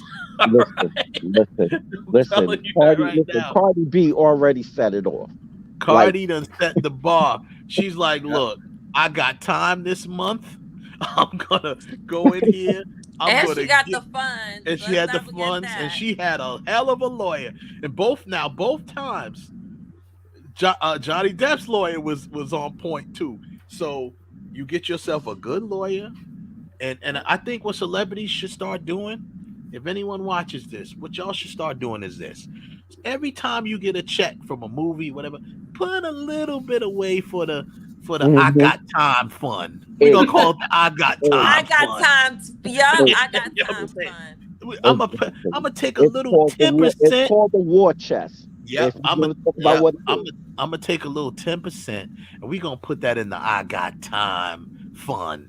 So when you go up on these YouTubers and these bloggers that literally be defaming your name, perfect example. We just talked about Michael B. Jordan, and so you got all of these. You got a lot of people now that are talking about, that's been saying them from the beginning, that this relationship was fake and she's a beard for him and he's gay and all this other stuff. And there's a lot of blogs that are doing that. It's crazy to me, and I'm just sitting there like, whoa, this is wild, So my point is, now my brother, who actually has been contacted by someone from Michael B. Jordan's camp, and they already said that they looking to start suing people. So the bottom line is, you put that money in the I got time fund, and straight up and down, when it's time, you go in, you do what Cardi B's lawyers did. They went in on old girl, and they found all the factual evidence of her saying things that were clearly not true, and they downloaded them, and they took them, and they put it all back in her face when it all came to the point where she was just straight blatantly lying at that point, just trying to get out of there. And the whole thing is, they were just trying. Yeah, they came with facts. So here's the deal: you cannot defame these people by saying, and I've seen it all the time. I said to you off air, Rob Riley, Rob Riley. That's one of my mans. That's my mans. That's your mans. We all know. We know Rob. You know what I mean? Man don't do nothing to nobody. You know what I mean? He trying to do his numbers, do what he do. He's his fame is coming up. He's on Dynasty. He's doing his thing, right? So what happens? Women don't. You got some of these women that don't. They looking for him to. They trying to get in his business, and he keep his business personal. So now, since I can't figure out if he got a woman, who he dating, so he must be gay. You know what I'm saying? This is what they start doing. Then they start throwing out there that he's gay. And I'm like, are you serious? And the blogs start doing, they do it all the time. And I'm gonna have to say this too. I have to say it because I have to say it to my people. Black women are the biggest offender of this. They are the ones that do this to black men, and they always complain about emasculated black men, but they're the ones that go out there and out of nowhere pull out of the sky that Michael B. Jordan is gay, or he's undercover, he has a beard. Then you got or Rob Riley in that case, because you never saw him with his girl if he had one. You never saw him with her because he's trying to keep his personal life personal. Private. So they decide, you know what? He must be gay. Let me tell you something. It's always the black women that do that. And I hate to say it, but that's the truth. Let's be honest. Jake Gyllenhaal was in Brokeback Mountain. He did a sex love scene with a man. And he has never been accused of being gay. Why? Because white people don't do that to their people. That's why. Let's keep it 100. White people do not do that to their actors. So, or their celebrities, whatever you want to call them. It's always black people that does it to black people. And I don't understand it. I never did, and I never will. And y'all can get mad all you want. All the black women can come for me if you want to. It don't matter. The truth is the truth, and it will set you free. That's all I'm saying. But here's the stat. The sad part about it is, it's only American blacks that do that. And true. American blacks, exactly. Because and here's the other. We ain't got me a Canadian. Our media. See, the sad part is with this whole thing, and with that aside, is that the way the British tabloids, the way the European tabloids they're given leeway to be allowed to run with things. This is like I could just wake up in the morning and be like, you know what, Ralph is a booty picking pig, and that's that's what it is. Hypothetically, you. Okay. Yeah. You know what I'm saying? If we were in Europe, and if Ralph took me to court, I would win. Because that's the problem with defamation. Like I said at the top of that, it's very hard to win a defamation case. You got to have your ducks in a row. That's why I say put some money aside for the I Got Time fund. Mm-hmm. Get you a little assistant to go around and make little notes and bookmark some of these links and take these links and put them aside and have it ready for display. Because then once you're able to prove. Yeah, make a whole little. Listen, I'll tell you. It's exactly what you're saying. You keep a record. You have to keep a paper trail. Keep a paper trail. Everything. Of everything. Take the links. Everything like it's a corporate business. You keep a paper trail of everything. I got a record of this. I remember when you said XYZ, and you have it. And listen, and you have to do the process too. You have to send the cease and desist letter. Try to reach out to them on your own, because that's part of the process. You have to do that first. That's the first thing they ask you. Please do not do this. Please take that down from your website. Please do not defame my name. You have to at least try, because then that's the first thing the judges send you right back out to court and say, did you ever try to contact them yourself? No, we'll go try to contact them and come back. No, Your Honor, I didn't try, but excuse Lord, forgive me for saying this, but a nigga tried me, so I had to. Right, it's already been leaked. The stuff is out. It's already been made public. People have read this already. People have read already. So yeah, exactly. If I especially reach out, if they got it. I might, act a certain way. I might say certain things. So I'd rather the judge do it or my lawyer. I don't want to reach out. Well, you reach out through your lawyer. Like you send a cease and desist letter through a lawyer or something like that and say, yeah, as long as you tried to make some sort of contact with them through even your legal counsel, then you can go ahead and start the proceedings of doing a defamation trial or a case or whatever. I'm telling you right now, bloggers and all of y'all out there, y'all need to just get your house right, because these cats, it's coming. It's coming. These cats is coming for you. And if nothing else, they don't need the money, but they're gonna shut you down. If anything else, they can shut down I'm gonna tell you like this. The thing that's gonna get worse is because people act like, and I'm using drill music as an example. Drill music ain't nothing new. Right, no. Because down in Mexico, they've been for decades. Down in Mexico, they've been writing songs about drug cartel leaders and like that. That's been a thing for a while. It's kind of new here, but it's been a thing. Yeah. It's been a thing. What these bloggers better start realizing is you catch the wrong one, and it ain't gonna be no court process. You out the door one day, or you're gonna be home. And you're gonna have a home invasion, and then it's just gonna be a news article. Trust me, that's coming next too, because some of these bloggers is getting like reporters trying to feel like they're protected by some sort of rights or something. Dude, you a dude sitting there behind a computer at your crib. I could easily send some shots that way.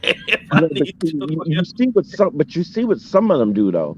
Some of them are all the way in Europe doing their commentary and using imagery from here because they're not even trying to be in the vicinity. You're trying to be in the damn country.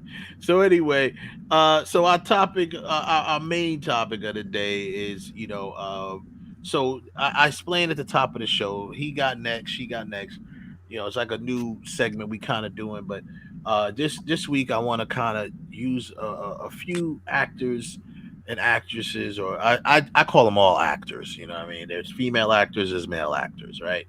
So, I want to use a few that's already kind of in the Hollywood realm, and people, you've probably seen many of their works, but I think they're going to be the ones to take it to the next level, meaning take the reins from Denzel and Angela Bassett and all of you. So that's kind of like the angle we're coming at this week with it. So with that said, I'm gonna pop up. I'm gonna try to see if I can screen share and pop up my list real quick. I'll very briefly go through them, kind of give an explanation of why I chose these particular folk. And then we go from there. We'll let you guys actually speak on it and put your picks out there. I know you had sent a couple to me, Katherine, that you wanted to add to the list, which is cool, and we'll get into that. So let me see if I can screen share here and bring out the list for the. Okay, so we'll start with he got next, right? Not because I'm being sexist or nothing. I'm just saying. Wow. So we go with the he got next list. Boom, there they go. So I got my he got next list here. So Damson Idris. Someone put that in the chat room earlier. They said Damson Idris. I told them that he's on my list. Damson Idris, John David Washington, Jonathan Majors, Michael B. Jordan, who we talked about earlier, and Yahya Abdul-Mateen II. So now, really for obvious reasons, this is probably there's a couple that are out there, and I know that Katherine, I'll bring up the ones that you were talking about too, or I don't know if you have them with you. You could bring them up when I'm done, but I don't know how to. Like on the screen. Oh, as far as the screen, no, that's fine. But at least you have their names. But yeah, I have them. All right, cool. So, almost obvious reasons why I got these guys in here. Really, to me, if you're gonna look at this list, probably the quote unquote rookie of them all is probably between John David and Damson Idris. They're probably the ones that probably Damson Idris the rookie, because John David done put in some work in the last few years. So. He's got, say, like the least amount of work, maybe American work or whatever you want to call it, because he is. He's basically wrapped up in Snowfall. So, huh? I said he's basically wrapped up in Snowfall. Yeah, exactly. But he is a good actor, showing that he's good. He already showed he's a leading man in a show. Now we got to see a little more work from him with some film work and see where it goes there. But he's more like the baby of this class. And then John David, we already know stuff that he's done. I think he's just going to continue to get better as he goes. He is obviously the son of the legendary Denzel Washington. I'm gonna tell you, he's gonna be. He's probably gonna be. Oh God, I'm about to get it for this one. You about to say he gonna be bigger than Denzel Washington? Oh no! You ain't that crazy, are you? I mean, even to say that, we all aspire to be better than our parents. That's what our parents were for us. But no, what I'm going to say is, if he keeps down the action road the way he goes down the action road, I can see him playing Bond. Well, he won't play it because he's not British. Yeah, He'll never play Bond. Yeah, I know he's not British. He's not British. He'll never play Bond. I mean, Damson has a chance of doing it before him. Oh, at least Damson is British. At least Damson is British, so he's got a better chance of playing it than any of these other guys up here. But the fact that John David, man, like I said, I'm gonna be quite honest with you, and it has nothing to do with his father. I'm not overly impressed with his acting yet. I think he's good, and I think he has upside, and he's gonna get better, but not overly impressed with it. Right now on this list, to me, Majors, Jordan, and Mateen, they are top level on the acting tip. Out of this class. Mateen is definitely, he's something that he's gonna be something special. And Jonathan Majors, we already know he is something special. But I think he is something special, but they're going to keep him in the box. They're going to try to keep him in the box as much as I don't think so. As much as they can. They could try, but I just don't think they're going to be able to, because he's just that good. Hopefully he'll keep. Because I like the fact that when his project at HBO got deaded, which I still don't understand the logic of that. Lovecraft. Damn, Warner Brothers. Yeah, and then you go, and then Marvel picks him up. I thought that was pretty dope. No, that was really good, and that's really going to help. That's going to help. That's going to really help him stay out of a box, I believe. By being picked up in Marvel, playing the role that he's playing. He wasn't picked up to play, no offense, but he wasn't picked up to play Black Panther, which is a great role, but it's Black Panther. He was picked up he's a King the Conqueror. Right. Is a very prominent character in the Marvel universe. That's not keeping you in a box, because he's not a black character, so to speak. You know what I mean? So I think he's got. He'll be able to get out of it. When I say in the box, I don't mean just in the box as a black character. I mean, like, just trying to limit his role, and I know that's, his agent, and it's him, it boils down to the roles that they decide to accept. Mm-hmm. But, I hope, I really hope that somebody picks Lovecraft Country back up. I wish a Jeff Bezos would do like he did with The Expanse. Right, or even Netflix for that matter, if they would have did it, picked it up or whatever. But I mean, it all depends on how, that's a whole nother thing, contract, stuff like that. But what was it? So Katherine had added a couple of people she wanted to add to this list. She didn't do like her own list, but she said she wanted to add a couple of people. Now, who is your guys again? I know one was you tell me, Catherine. Ashton Sanders. Right. He Ashton was in Sanders, Moonlight, and now he's Yeah. like the lead actor in Wu-Tang, and he's Yeah. set to star in the anticipated Whitney Houston biopic. I Want to Date Somebody.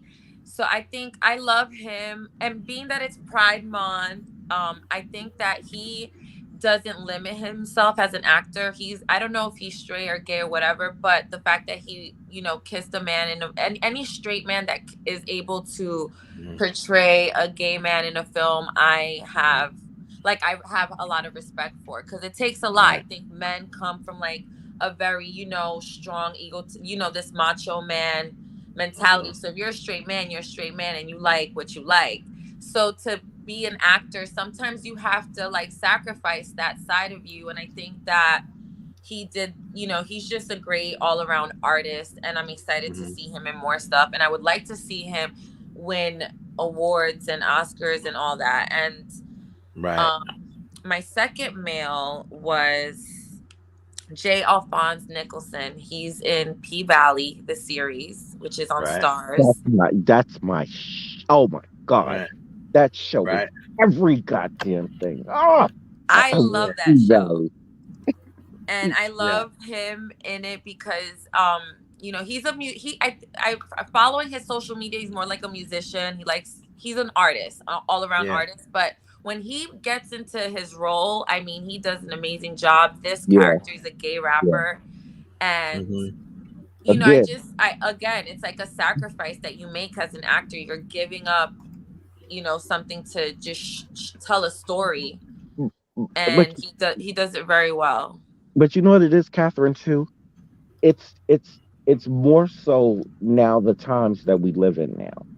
It's whereas 10 or 15 years ago, it's not that it would be frowned upon, but the whispers are behind the scenes are like, don't do that to yourself.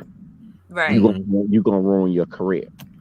But that kind of changed when Brokeback Mountain came out. Well, not only that, but see, the other thing that was acceptable, it wasn't acceptable for you to do that, but it was acceptable for you to dress in drag.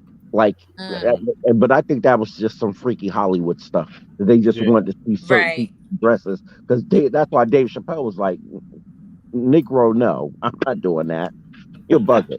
But Will Smith did it. Wesley Snipes did it in Fu-Wan 2.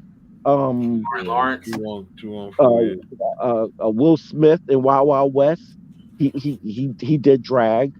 It was just, that was you were allowed to get away. That gave you, it was like it was acceptable for you to do that. But now the times that we live in, it's because people are more. The world is what it is. Like. There's more acceptance. There's more acceptance. TV are reflecting this generation.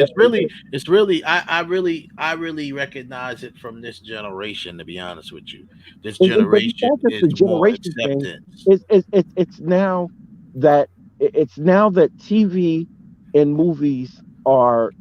They're really reflecting what real life is. It's no more of. It's no more of okay, it's just and I hate using this term, but I'm going to use it anyway. It's no more. It was okay to see white people being gay on TV, but then you turn around and like Katherine said, now you got these two actors doing it. 10 years ago, everybody would be looking at it like, and wasn't nobody messing with what's his face while he was alive. Like he was I think he was the main. What's his name? Y'all help me. Because y'all know who you talking about. Where's he from? Homeboy from The Wire. Oh, Michael K. Williams. Yeah, Michael K. Williams. Oh, yes. He was another one that broke that barrier. Rest in peace. That like really showed, like this is what real life is. Like in real life, there are black men that are like this. There are black women that are like this. There are, and I hate using the term black and white or people of color, because we're all, there's no such thing as, anyway, I hate that term people of color because we're all people of color. But I like the fact that now things are becoming more like things are being shown real life. The boys took it a little too far. They play yeah, the boys play too much. Yo. The boys play too much. That show is. I mean, I'm not even gonna. We're not even gonna wait. But they play too I damn totally much, agree man. with. I said all that to say is I really agree with what Catherine's saying. These actors are really, especially Homeboy on P Valley, like he's like you can see his character and like, okay, yeah, because we know that, you know, as much as people try to hide it, it is what it is. It's like what I think about actors now is like Kendrick Lamar's new album. It's just a breath of fresh air of revelation. Everybody's just being what people are acting, what people are in real life, and I'm having a little bit more respect for for Hollywood. You know, with that, the boys still play too much though. Yeah, the Sorry. boys they wild. I haven't seen it yet. I haven't seen it yet. Real quick, running down my She Got Next list, that being Tessa Thompson, Janelle Monáe, Zoe Kravitz, Zendaya, and Journey Smollett. So about Janelle Monáe though. I love Janelle. That's my heart. But man, I don't know. Like, yeah, I definitely think she's one of those. Each one of these women, in my opinion, just have that. They're one step away, not one step, but a few steps away. Certain of them from just really reaching that level of being able to really give some great cinema going forward. You know, they all have explored a little bit of everything. Maybe Janelle a little less, but she's done a little less like action. But you know, they've all kind of explored action. Pretty much all of them has been superheroes or in a superhero movie or something of the sort, other than Janelle probably. So they've gotten that out the way early in their careers. You know what I mean? So now they can start focusing on other roles that's going to, you know, just kind of set them up to that next level. I mean, hell, Holly Berry herself. I can see Janelle Monáe as Storm. I'm sorry? I can see Janelle Monáe as Storm. She's a little too She's short. just too short. She's too short. That's the only problem. You know, like to be somewhat character accurate. But I mean, the bottom line is, I think the next Storm, they're gonna have to cast somebody that I mean, we're all of African descent, right? But I mean, I think they're gonna have to cast an African to play Yvonne Orgy. Yeah, Yvonne yeah. Orgy. That's your Storm right there. I mean, there's a few of them out there, but I think they're gonna try that this time, because that's just pretty much like you just mentioned earlier, how the way, and how I mentioned earlier, how the way that the climate is now and the generation is now. They're trying to now give opportunity to people of that culture, right, or whatever, you know. So it's like, if they're gonna cast, you know, they're not gonna. They'll think twice now about cast. If they had to do it all over again and cast Selena, they would probably cast a Mexican.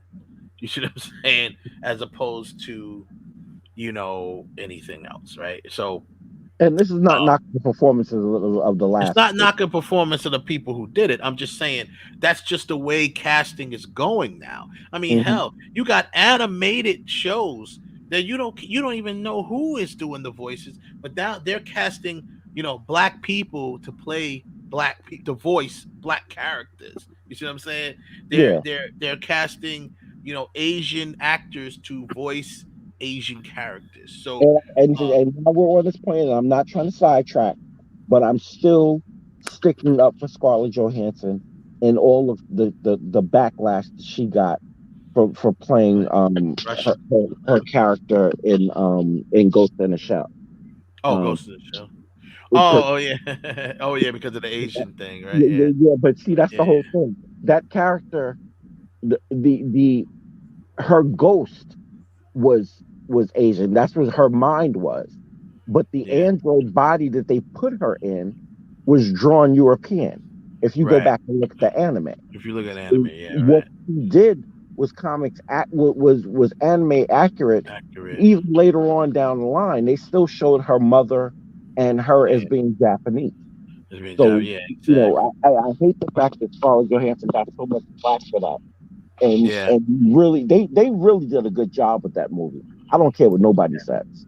So exactly. So every one of these women, I think they really have that potential to be a few steps away from being that cinematic. So that's pretty much. I don't know. Did you add any females, Katherine? I did. I had two. I just added two because your list was, your list is like, I like your list too. Like I agree with it. So I'm like, but I love Melissa Barrera. She's a Mexican actress. She started off doing telenovelas and now she's doing American film. And you probably know her from In the Heights. And she just did Scream, the new version of I know you're talking. Which I have more news on that. Which after you finish your the best pick. Out of all the Screams next to the first one, that was the best. They killed it. They killed it with that, and I love that. And now they about to ruin it and not bring back Nev Campbell. But go ahead. She's in it. No, the newest one that the sequel to that movie, the sequel to that, she just dropped out of it because they're basically not gonna pay her what she thinks she should be paid, in which she should be paid whatever the hell she wants to be paid because she is the franchise. She made that franchise. But go ahead, what's your next pick? No, and I was just gonna say I love her, and then my next pick is Alex Demi from Euphoria because I feel like she reminds me of a modern day Mila Kunis. And I think that if she keeps working and she keeps working on her craft, she might be, the next up. I like her. She that's Maddie, right? Is that Maddie? She got a little spice to her. I like her, man. Maddie. I like how she plays that character. Maddie is definitely a little spice. That's an understatement.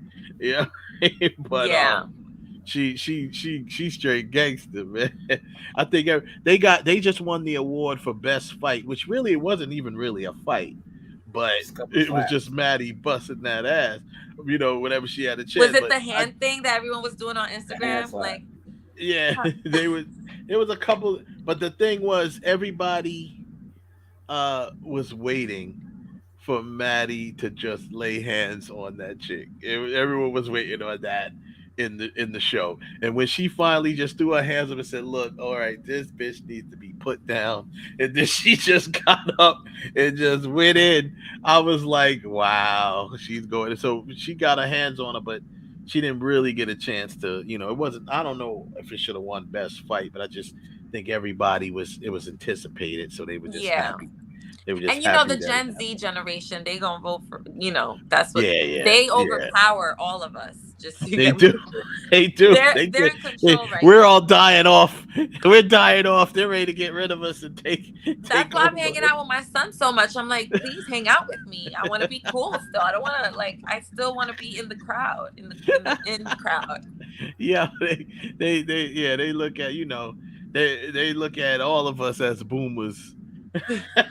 I'm like, yo, what? So I put together the She Has Got Next. And I thought about it. You brought it up. I thought about it. I said, so for me, the women, first and foremost, I'm taking Tiffany Haddish. Okay. I would take her. Then I'm going with someone who I met previously. I think she's so beautiful. DeWanda Wise that played Lola. She's Got to Have It. Also, someone who was in the run is to play Storm. Yes, they she really was. want. A lot of people want to. She. And she's supposed to be in Captain Marvel, but she's going to be in the next Jurassic Park movie. Then I started thinking about it. I said, you know what? Being next is more than just a heavy drama. You got to have someone that has some comedic abilities in there. So I'm taking Gabrielle Dennis. That's on the Black Lady Sketch Comedy Show. Plus, she was on the game. And she played Houston in the Bobby Brown story. Yeah. Oh, okay. Then I'm taking Zazie Beetz. I think she Okay. has a lot of range coming. That woman is everything. Good Yeah. Lord. Yeah. Put the tissue down. Put the tissue down. Yeah, right. Yeah. All he's saying is hands off. Oh Lord, there we go. But for my last choice, and this is going to surprise you, my last choice for someone who I think is going to be next is Marseille Martin. She's only 17 years old. She's been on Blacklist since the beginning, but she's producing movies. She's trying to direct. She's not trying to be an actress. She's trying to be a mogul. She's trying to be a mogul. I love her whole energy and how she's moving right now, and I love that as a pick too, because she's gonna be around. She's making sure that she's gonna be around for years to come. She's solidifying her space. She's making sure she's on lane. She's locking it in. I wouldn't be surprised. I wouldn't be surprised if, like I said, just being around certain people and watching what they do, because that whole little ABC run with Blackish. It's all you have people like what's my man's name? The guy who created it. Damn it, what's his name? I can't think of his name. Kenya Barris, right? Yeah. Kenya Barris over there working with it. They making these black entrepreneur moves. And of course, you had Shonda Rhimes over there for a while until she moved out. So, old girl is this young girl is doing her thing, and that's a good pick, man, because she's gonna, I got a lot of them for the youngins too. Some of these young actors are really gonna step up. I just wanted to do 5 because we just don't have time to do everybody. I know there's a bunch of other women that the guys is harder for me. I thought the guys is harder. Yeah. I mean, the only two that I put onto that list after you are Donald Glover and Lakeith Stansfield. Yeah, both guys. of them.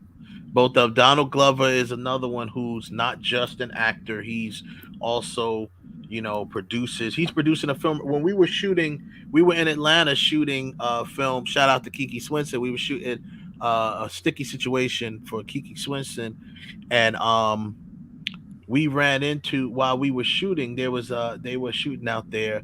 Donald Glover is producing a series called The Hive, which is based on a crazed Beyonce fan who goes around and kills people that's talking about Beyonce bad.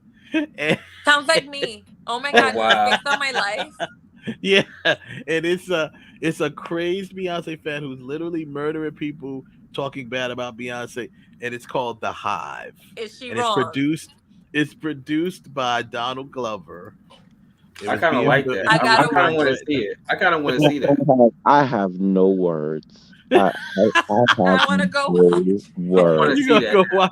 It's that. coming out. It's still filming it. I came across a couple of us came. One of my my PA who was out there with me, Sam. You know Sam, Katherine. She was out there with us, and she was doing PAing, and she came across it, and she was asking. I think she ran into the sound guy on the show, and he just kind of told her what was going on. But yeah, so that's Donald Glover's a good choice, and so is Lakeith Stansfield. And another one, someone else said Daniel Kaluuya. Daniel Kaluuya. Definitely Daniel Kaluuya. Definitely Daniel Kaluuya. Yeah, but you know what? What's it call it? Lakeith that he is such an underrated actor. He's very underrated. Robbed of an Oscar. And he's a good. He's got to be a method actor, because that dude gets really into his roles. I think he's a method actor because he needs like therapy to get out of his role. I didn't even realize that's him playing Snoop Dogg in Straight Outta Compton. Yeah. He played Snoop Dogg. Did a good job too. Did a damn good job on it. So I mean, but now when he played that character in that Malcolm X movie. Yeah, in the Judas and the Black Messiah. About Fred Hampton. Fred Hampton. Yeah. He did his real. If you ever seen that, Katherine, check that film out, Judas and the Black Messiah. I saw. That was really good.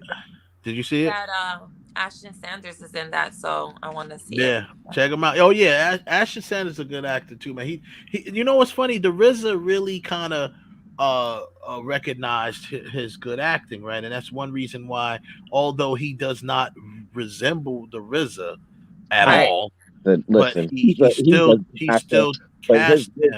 His RZA portrayal is trash. I hate it. No. I'm be honest with you. I don't like how he portrays the RZA. I don't like his voice. That's what I mean. The acting part about it isn't bad, but the way he's delivering it with his voice is kind of weird to me. But other than that, though, it's not like the acting is bad, but the way he's doing the voice is But it's like because Captain Kurt and he sounds like a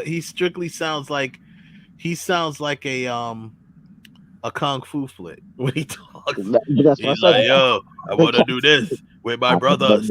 And I'm just like, yo, dude, that's not how RZA popping.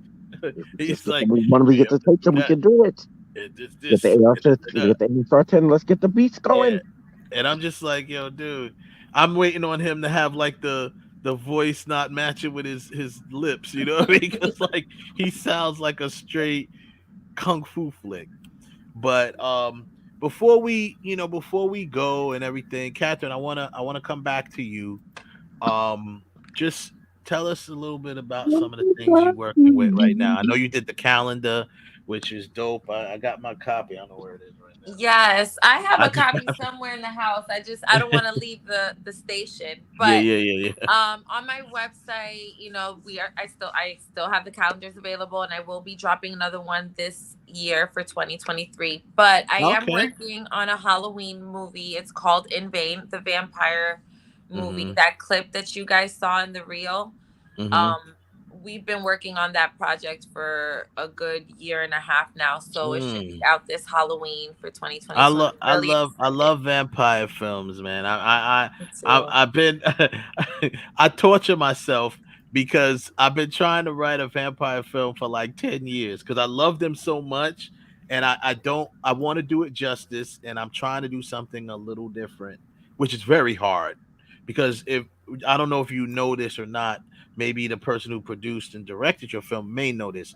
The vampire is the most filmed character in Hollywood ever. Really? Yeah. Vampire. Yeah. That is the most filmed character story told about. It's more stories told about vampires than anything in Hollywood. Yeah. You know what I'm saying? So that's what makes it so hard to write something that I feel is different enough to present. You know what I'm saying? So I'm probably a little too hard on myself because I love that genre so much. So but continue. So you should definitely who's start the director writing. of that? If you love it, start writing. Come on, let's go, because I need another role. But yeah, I'm really excited for that role because, like you said, I've always been obsessed with vampires, especially since Akasha. When Aaliyah did Akasha, I don't know why, I just love the idea of like, look, that's my calendar. I feel like vampires are very sexy just naturally. Like there's one of the most vicious, gruesome creatures, but they're sexy, and I love that. This was I don't know if you can see it because I have the thing on, but that's was October. October. That's my month. It was a good month. She looks great, and she's actually reading a script. How ironic that she's reading a script on her laptop during my birthday month. Yeah, my calendar, I dropped it this year.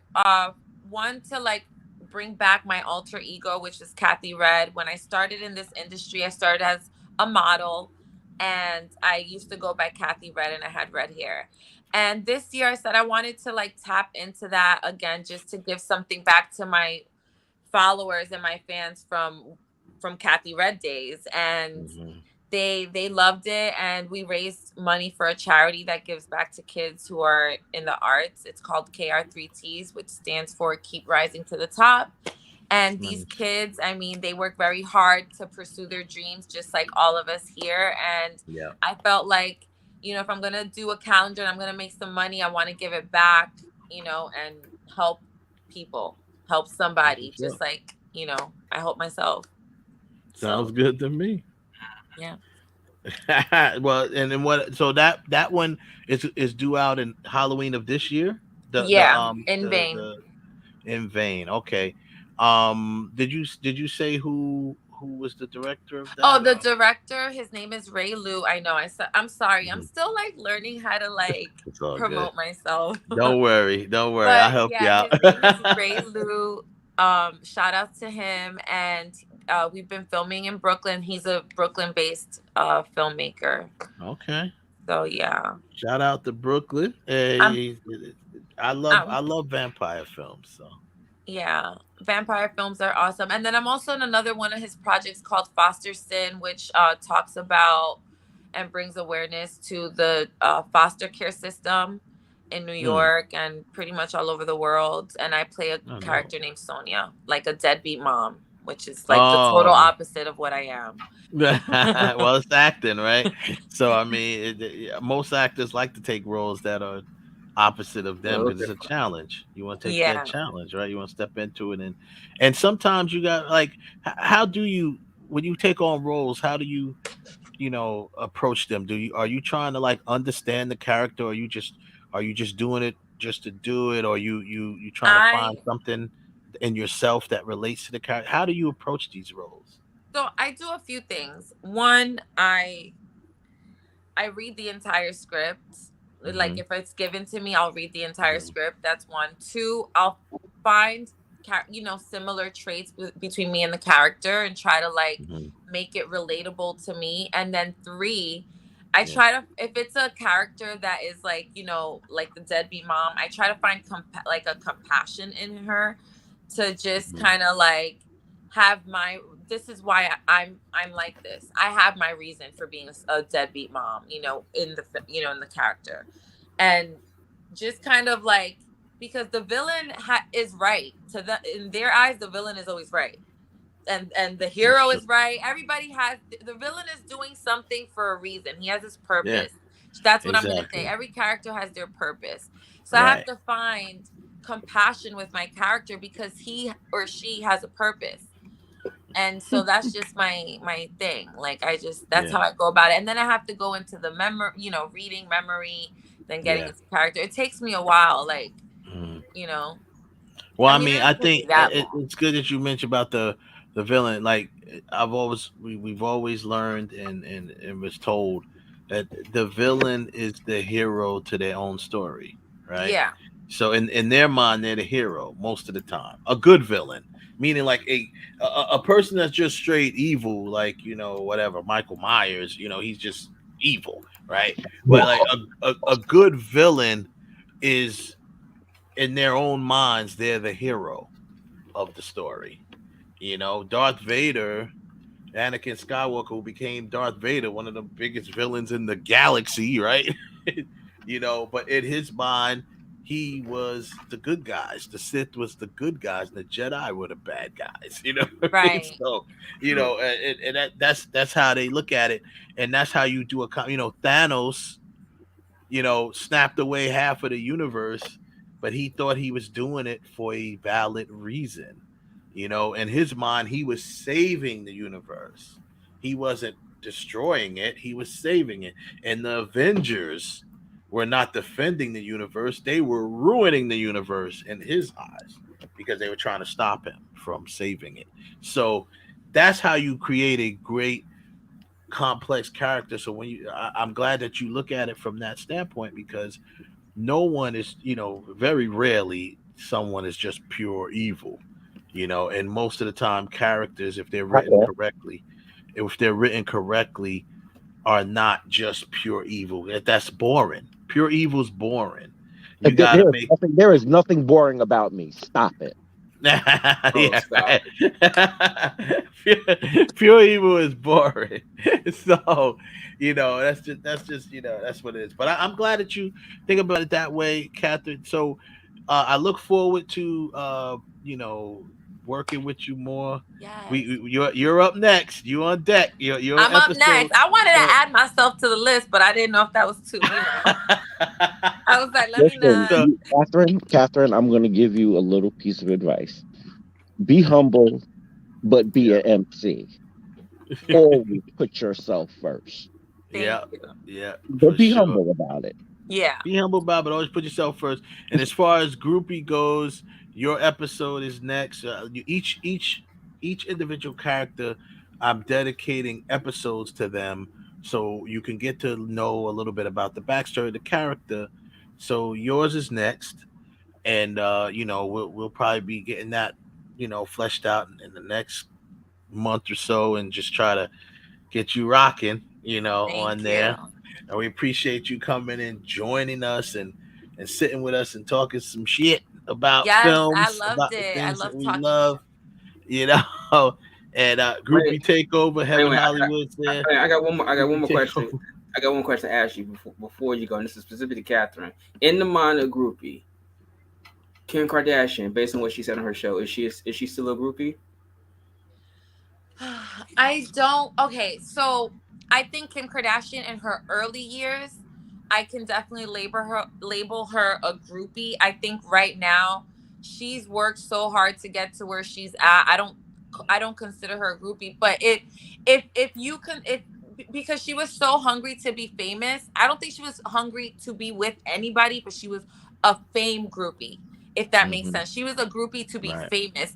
I don't think she was anyone's groupie. She could care less about any of these dudes, like, to be honest. No. I said based on what she said on her show last week. Oh, what did she say? Oh, about the whole thing with how her and Pete Davidson hooked up. Nah, that ain't no groupie. She just No. she said she was DTF. That is yeah, human he's nature. the groupie. That is human nature. That's just human nature. She was down to, she was DTF. She said he had that BDE. And let me tell you, he had the BDE and she was DTF. That BDE, that energy, and it's not. It doesn't have to be an actual big one. It's the energy. It's like the energy, I got right? you. Don't worry about it. And she had all the money in the world. That's how you know she could care less about someone's finances. She cares about how she feels. She wants to feel like she's with a man. Not saying Kanye wasn't a man, because I personally think I agree with a lot of Kanye's crazy, terms sometimes. Not all the time, but sometimes. Right. But if she felt like Pete Davidson was making her feel different, like young again, because remember, she's like 40 something. He's younger than her. And I guess she's in that she wants to be a cougar right now. Right, which is probably why she was just DTF. She was like, she heard about the BDE and she wanted to DTF. She was but see, here's the thing that I love about it though. For decades, or for a little bit over a decade, people tried to, for lack of a better phrase, this is what people were doing. They were trying to slut shame her. And they were trying to slut shame a lot of women for, being aggressive and just wanting what they want. Everybody she was with, though, she was like in a relationship with. Like, it's not like she was just sleeping around with every single person. No, she wasn't. No, she wasn't. But she still had that. She still had that stigma attached to her, which I thought was kind of foul. That people would, look at her in that light. Because even listen, I'm about to get it from Katherine, but I love Beyonce, but Beyonce doesn't like her for whatever reason. I'm upset about. They should be friends, but what I'm saying. I'm not mad at her come up. You know what I'm saying? No. I mean, it is what it is. Even what everyone knows with the sex tape and stuff. But her and Ray J were in a relationship, a long-term relationship. They were in a relationship. They were boyfriend and girlfriend. I got a little something to say about that. I got a friend of mine in the adult game that has been on record saying that he used to, in that time after she broke up with Ray J, but when she was going out with the basketball before she married him, he used to throw swinger parties. Those swinger parties. Guess who popped up at his house one day? Okay. And got banged out by a bunch of dudes at the swinger party. Kim denies it. It got so much that major magazines actually asked her about it. It's online. You can read it. You can find it yourself. But that whole thing with she was this, and look. But I mean, even if let's say that's true, an ordinary person to go to swinger party. Exactly. She ain't an ordinary person. No, she is an ordinary person. She's just famous. She's still an ordinary person. In my phone right now, 3 people I can call up and be like, I know that have invited me out to one in Baldwin. Yep. Yeah. So I mean, I there's a few, but I get what you said. We're not gonna harp on that too long because we gotta end the show. But the bottom line is, I don't think, to answer your question, I know you asked it to Katherine. I think she answered it. Now, Kim is a boss. She ain't no groupie. I'm not even denying that. All I was saying was, what I was really saying was how she worded that. Is that a groupie thing? Nah, she was a little thirsty. It was thirsty, but it wasn't groupie. She admitted that she was thirsty because she was tracking down his number through thirsty, but was it really? No, that was thirsty, bro. She tracked down his numbers through the producers of his job. And then she because he didn't come to her party. Let's face it, though, guys wish girls did that more often. Of course, because it would save you guys the trouble of hearing the word no. Yeah. Or possibly hearing the word no and hearing rejection. Like, wouldn't you want girls to come up to you all the time? Like, hey, what's up? And I got to shout this dude out. Yes. Before, yes. Since you brought up, Katherine, you brought up the BDE. I got to shout out this dude. I don't even know the dude's name, but I'm shouting him out anyway on Facebook. This dude he's like a comedian on Facebook, and he does cucumber pranks, where he sticks a cucumber down his gray sweatpants, right? And he walks up and tries to kick at the chicks. And at first he has it covered so you don't see, but then he pulls, he puts it away, shows it off. Shows it off. And then the whole, it's the funniest thing ever. Every chick he talks to, their entire energy changes when they see the fake print. Yeah. When they see let me tell you guys I'm gonna tell you guys energy change. They go from I got a boyfriend, or I don't want to really. They not giving them no rhythm. Next thing you know, they like giving them their number. It's because now it's worth something. Now, okay, you have a BDE. Okay. I could cheat on. I'm not saying I'll do that. I'm just saying that's what they're thinking. I don't want to. The thought. That's the tell sign. That's the telltale sign right there. Yeah, go ahead. So no, but that's what I'm saying now. So you can speak to that and just try to shed some light on it, because I ain't gonna lie, I was surprised seeing how many women really shifted their energy to, because it wasn't like they had boyfriends. They were just saying like. They wasn't really trying to hear him. He just talking to them regular, and he's just like, yeah, I'm doing this. I'm a little photographer, and blah blah. Almost like a typical type of thing that dudes say to girls. Or I'm a photographer. Are you a model? Corny stuff. He's doing it on purpose, though. You know what I mean? Right. And they're like, yeah, kind of not paying attention. And then like, soon as they notice the cucumber. But if you keep it a buck, though. It's I don't want to say it's the golden rule, but especially with guys, in circles with us, it's always when you see a dude with a chick, it's like, okay, either dude got bread or he's slinging, because how he get her? Like, ain't free. How'd you get Janet Jackson? I'm just saying. Yeah, but but this was this is proven fact that and this nigga, he's up there, he's not dressed in any some type of way. Sometimes he'll have like a car that he, a nice car that he pulled up in, but most of the time he just walking up on them, and they might be sitting drinking Starbucks outside. He starts kicking it with them. I'm gonna send the link to you, Katherine. It's hilarious, yo. It is hilarious. He done did it about 8 or 9 times, different women. Every single time they end up giving him their number, or whatever. Some of them got bold. One girl was like, "Can I feel it?"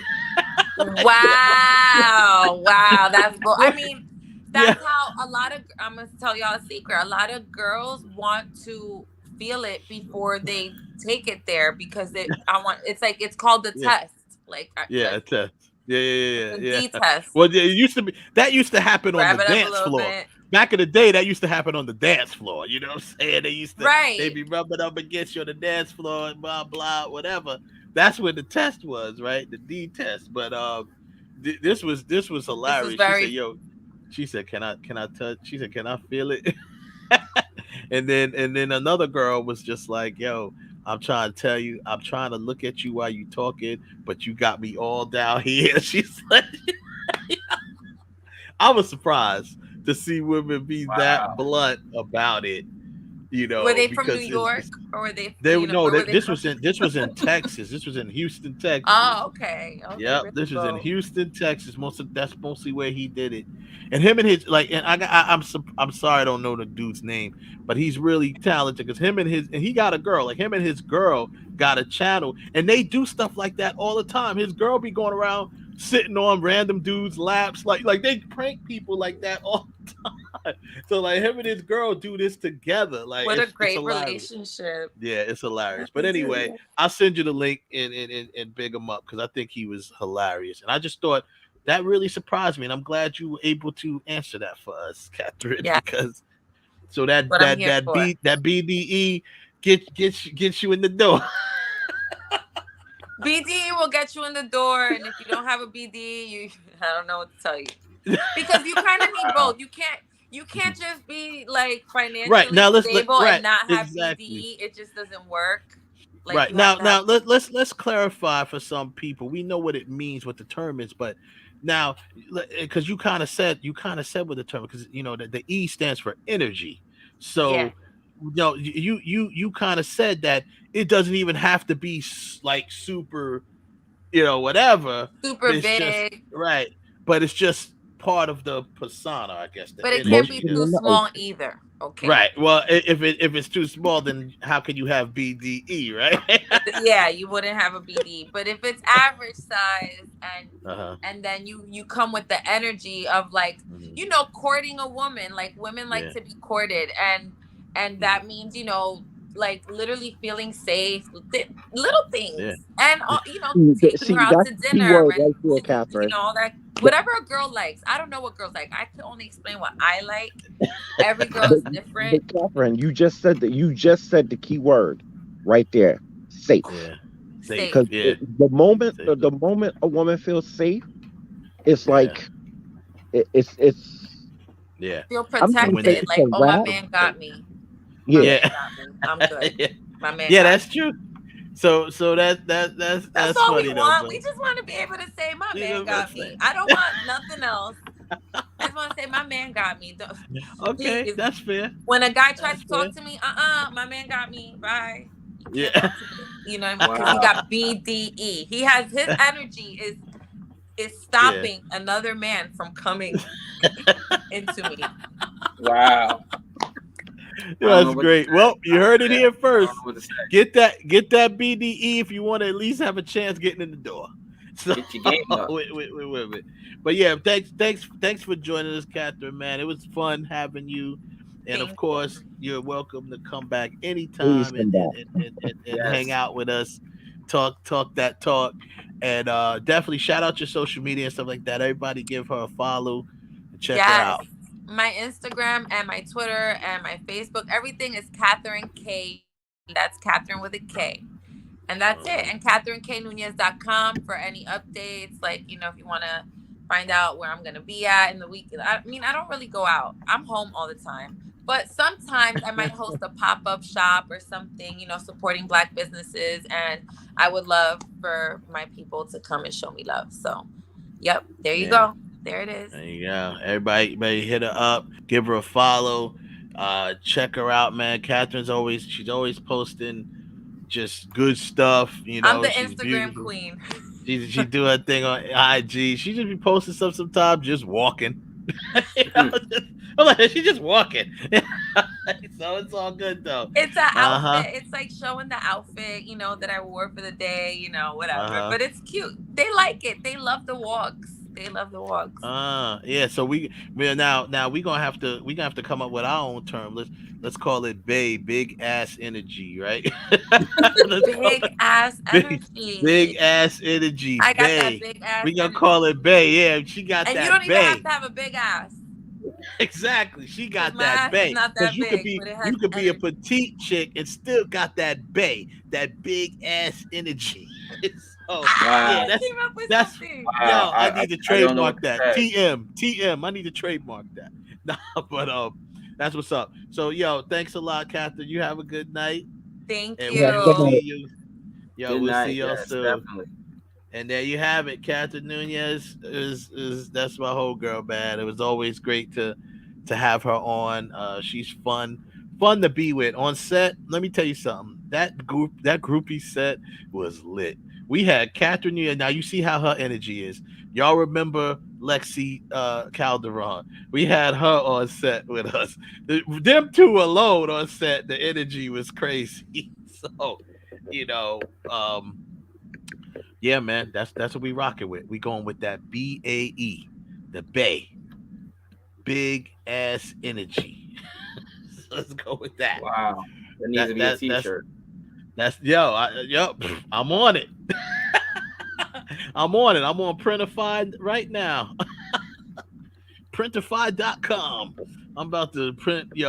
I need that BAE, big ass energy. I'm with it. Because you don't have to. You could be big, you could be petite, you could be whatever, and still have that BAE. So that's what's up. So next week we'll come back and do these type of things again. I want to shout out Joseph, Tanner, and everybody who came through in the chat room. We appreciate you tonight. Shout out to Heaven Hollywood. I saw him up in the chat room. Once again, shout out to Katherine Nunez for coming through and hanging out with us and bringing her BAE over here. You know what I mean? So that was cool. Check her out at Katherine K. Nunez. I put it up here again. This is her, pretty much all of her social media is Katherine K. Nunez. That's Twitter. That's IG, TikTok.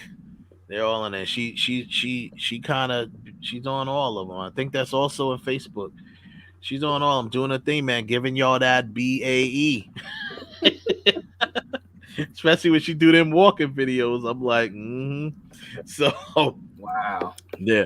But she's a cool person, man. Great person to hang out with, be around. She gives you she actually does give off that energy, and her energy energizes you.